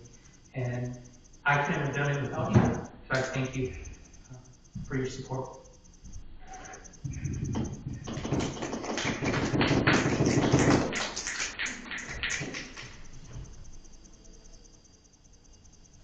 Yeah, it was like, sorry, like that's really good. Yeah, and leading into mine, I actually planned to say something similar. Like this is the last time we all got together. We have been so lucky to be on the LSC that we took that on. Looking at everybody, like the long-standing relationship with the school, starting off as a student teacher and, ending up the principal. And like, I know that a lot of like heart went into that. Like, that was a very personal situation for you. It wasn't like, oh, I want to be a principal. Like, we've talked about this in the meetings and privately about how important the school community has been to you. And, like we have somebody who is so invested in the community, like running all sorts of pages and book groups and book clubs and stuff. And the staff here, it's not like, in general, I feel like everybody on this LSC tends to go above and beyond, not only as LSC members, but in general being invested in the community, being on the advisory, running the cluster program, being the guy that you can ask for pretty much anything. I think you told me no to something once. All the asks this year. That having gotten to know a lot more LSC members over the last year across the city, this isn't common, and it's not something that we should be taking for granted. Especially seeing that, how many people were like, and let's keep coming back and let's keep building on this instead of like, well, I put in my time. And that's much appreciated. One other update on my portion of the report, because Luke has already got this, usually sends somebody here. Alyssa is in Springfield this week. So she has asked that I share, there's a community outreach internship. Our students are gone, so I will just forward that, maybe to the I can put it on, I can also put it on our website, to the FCCA. Okay, perfect. And also met you with the APs and then a couple of support teams like the counselors. But just they were looking for a paid intern. And so that way we can have that in the minutes reflected as well. That is all I have for mine. Now with that, thank you. Well, the one thing I missed from the last meeting to mention that our last PAC meeting was virtual, and we had 50, we forgot to mention we had 54 parents connected at that meeting. So that was pretty good, so largely. Yeah. And secondly, that our next PAC meeting is going to be on May 8th. And that's going to be in person here at the school, and it's going to be at 4 o'clock. So Ms. Tracy, who is ELPT, is organizing an activity for the parents, and this will be our 5th PAC meeting of the year. We only managed 4, but. And that will be the final one, right? And that will be the final one, yes. Anna has gone. She's going to do a PAC update. The PAC met this morning, virtually. I spoke at that meeting about the need for parents to join the LSC, and so one of them, you sent home I did. Yeah, so she requested an application. Nestor sent it home in her kid's backpack so that we can just, like I asked her, can you come in today? Or should we send it home? And it was like, let's move. And she had some questions first, which I think is great. I think it's important to make sure that people know what they're coming into instead of coming in and risking them being like, that's actually not what I need to be a part of. So, and they will soon have their English classes starting next week. So they're going to have ESL classes, which is what I just done on. There is remaining money. Is this for parents ESL classes? Yes. I did not take a note of how much money is left, but it's a good chunk. So at the next meeting, they'll have to decide to spend that on or just confirm that. Their meeting is first week of May. I believe it's the 5th. I will send out the correction if that is not the case. And so just so you know, just a heads up for that, since we moved the funds as a budget transfer to pay for those English classes, if there's funds left over, and let's say the PAC says, we're going to spend it here. We're going to have to do another budget transfer for Did that. you move the whole funds or just the 3,000? Well, it depends. I don't know what's left over. I honestly don't remember the number. But I moved what they were requesting. So that's, it's not, I'm not just moving funds for the sake of moving funds. Right. No, I remember how that worked when I was on the PAC. Let me look. But that's just a heads up. Yeah, it was for 3 salary range. So if there is money left, there will be another budget transfer. I remember the joys of that in my next days. And so they are currently, a couple of us, including Aaron, actually, are also looking at kind of partnering with the Hispanic Club to look at doing an event in May, like partner together with funding. Yes, we go. Yeah, so she mentioned briefly today after our landing talk, and then Ariana and follow up as well, so that we can kind of get that going also ASAP, because it's any money that is not spent by PAC, it is earmarked and kind of only be used for PAC, so if it's not used, we cannot use it for anything else, because it's work ready. So we want to take advantage of that. Do we have any FOIA requests? There's no FOIA request. This is something kind of easy. Yeah, that's gonna be the quickest one. And any PPLC updates? No PPLC update this month. Great. Looks like we have no public participation. Do we have a motion to adjourn? And if it is you. I'm gonna motion to adjourn. Like, let me give you a dance. Great. This time I did. That's his favorite part of the meeting. By the Well, end of the not night. really. No, It's when it gets this long. Feels good. It's when it gets this long. If I get bored, so there's like. Oh, wait, we didn't get the vote. I'm already leaving, I'm calling for a call. Sit down. Anybody vote? Okay, everything's. Like I'm going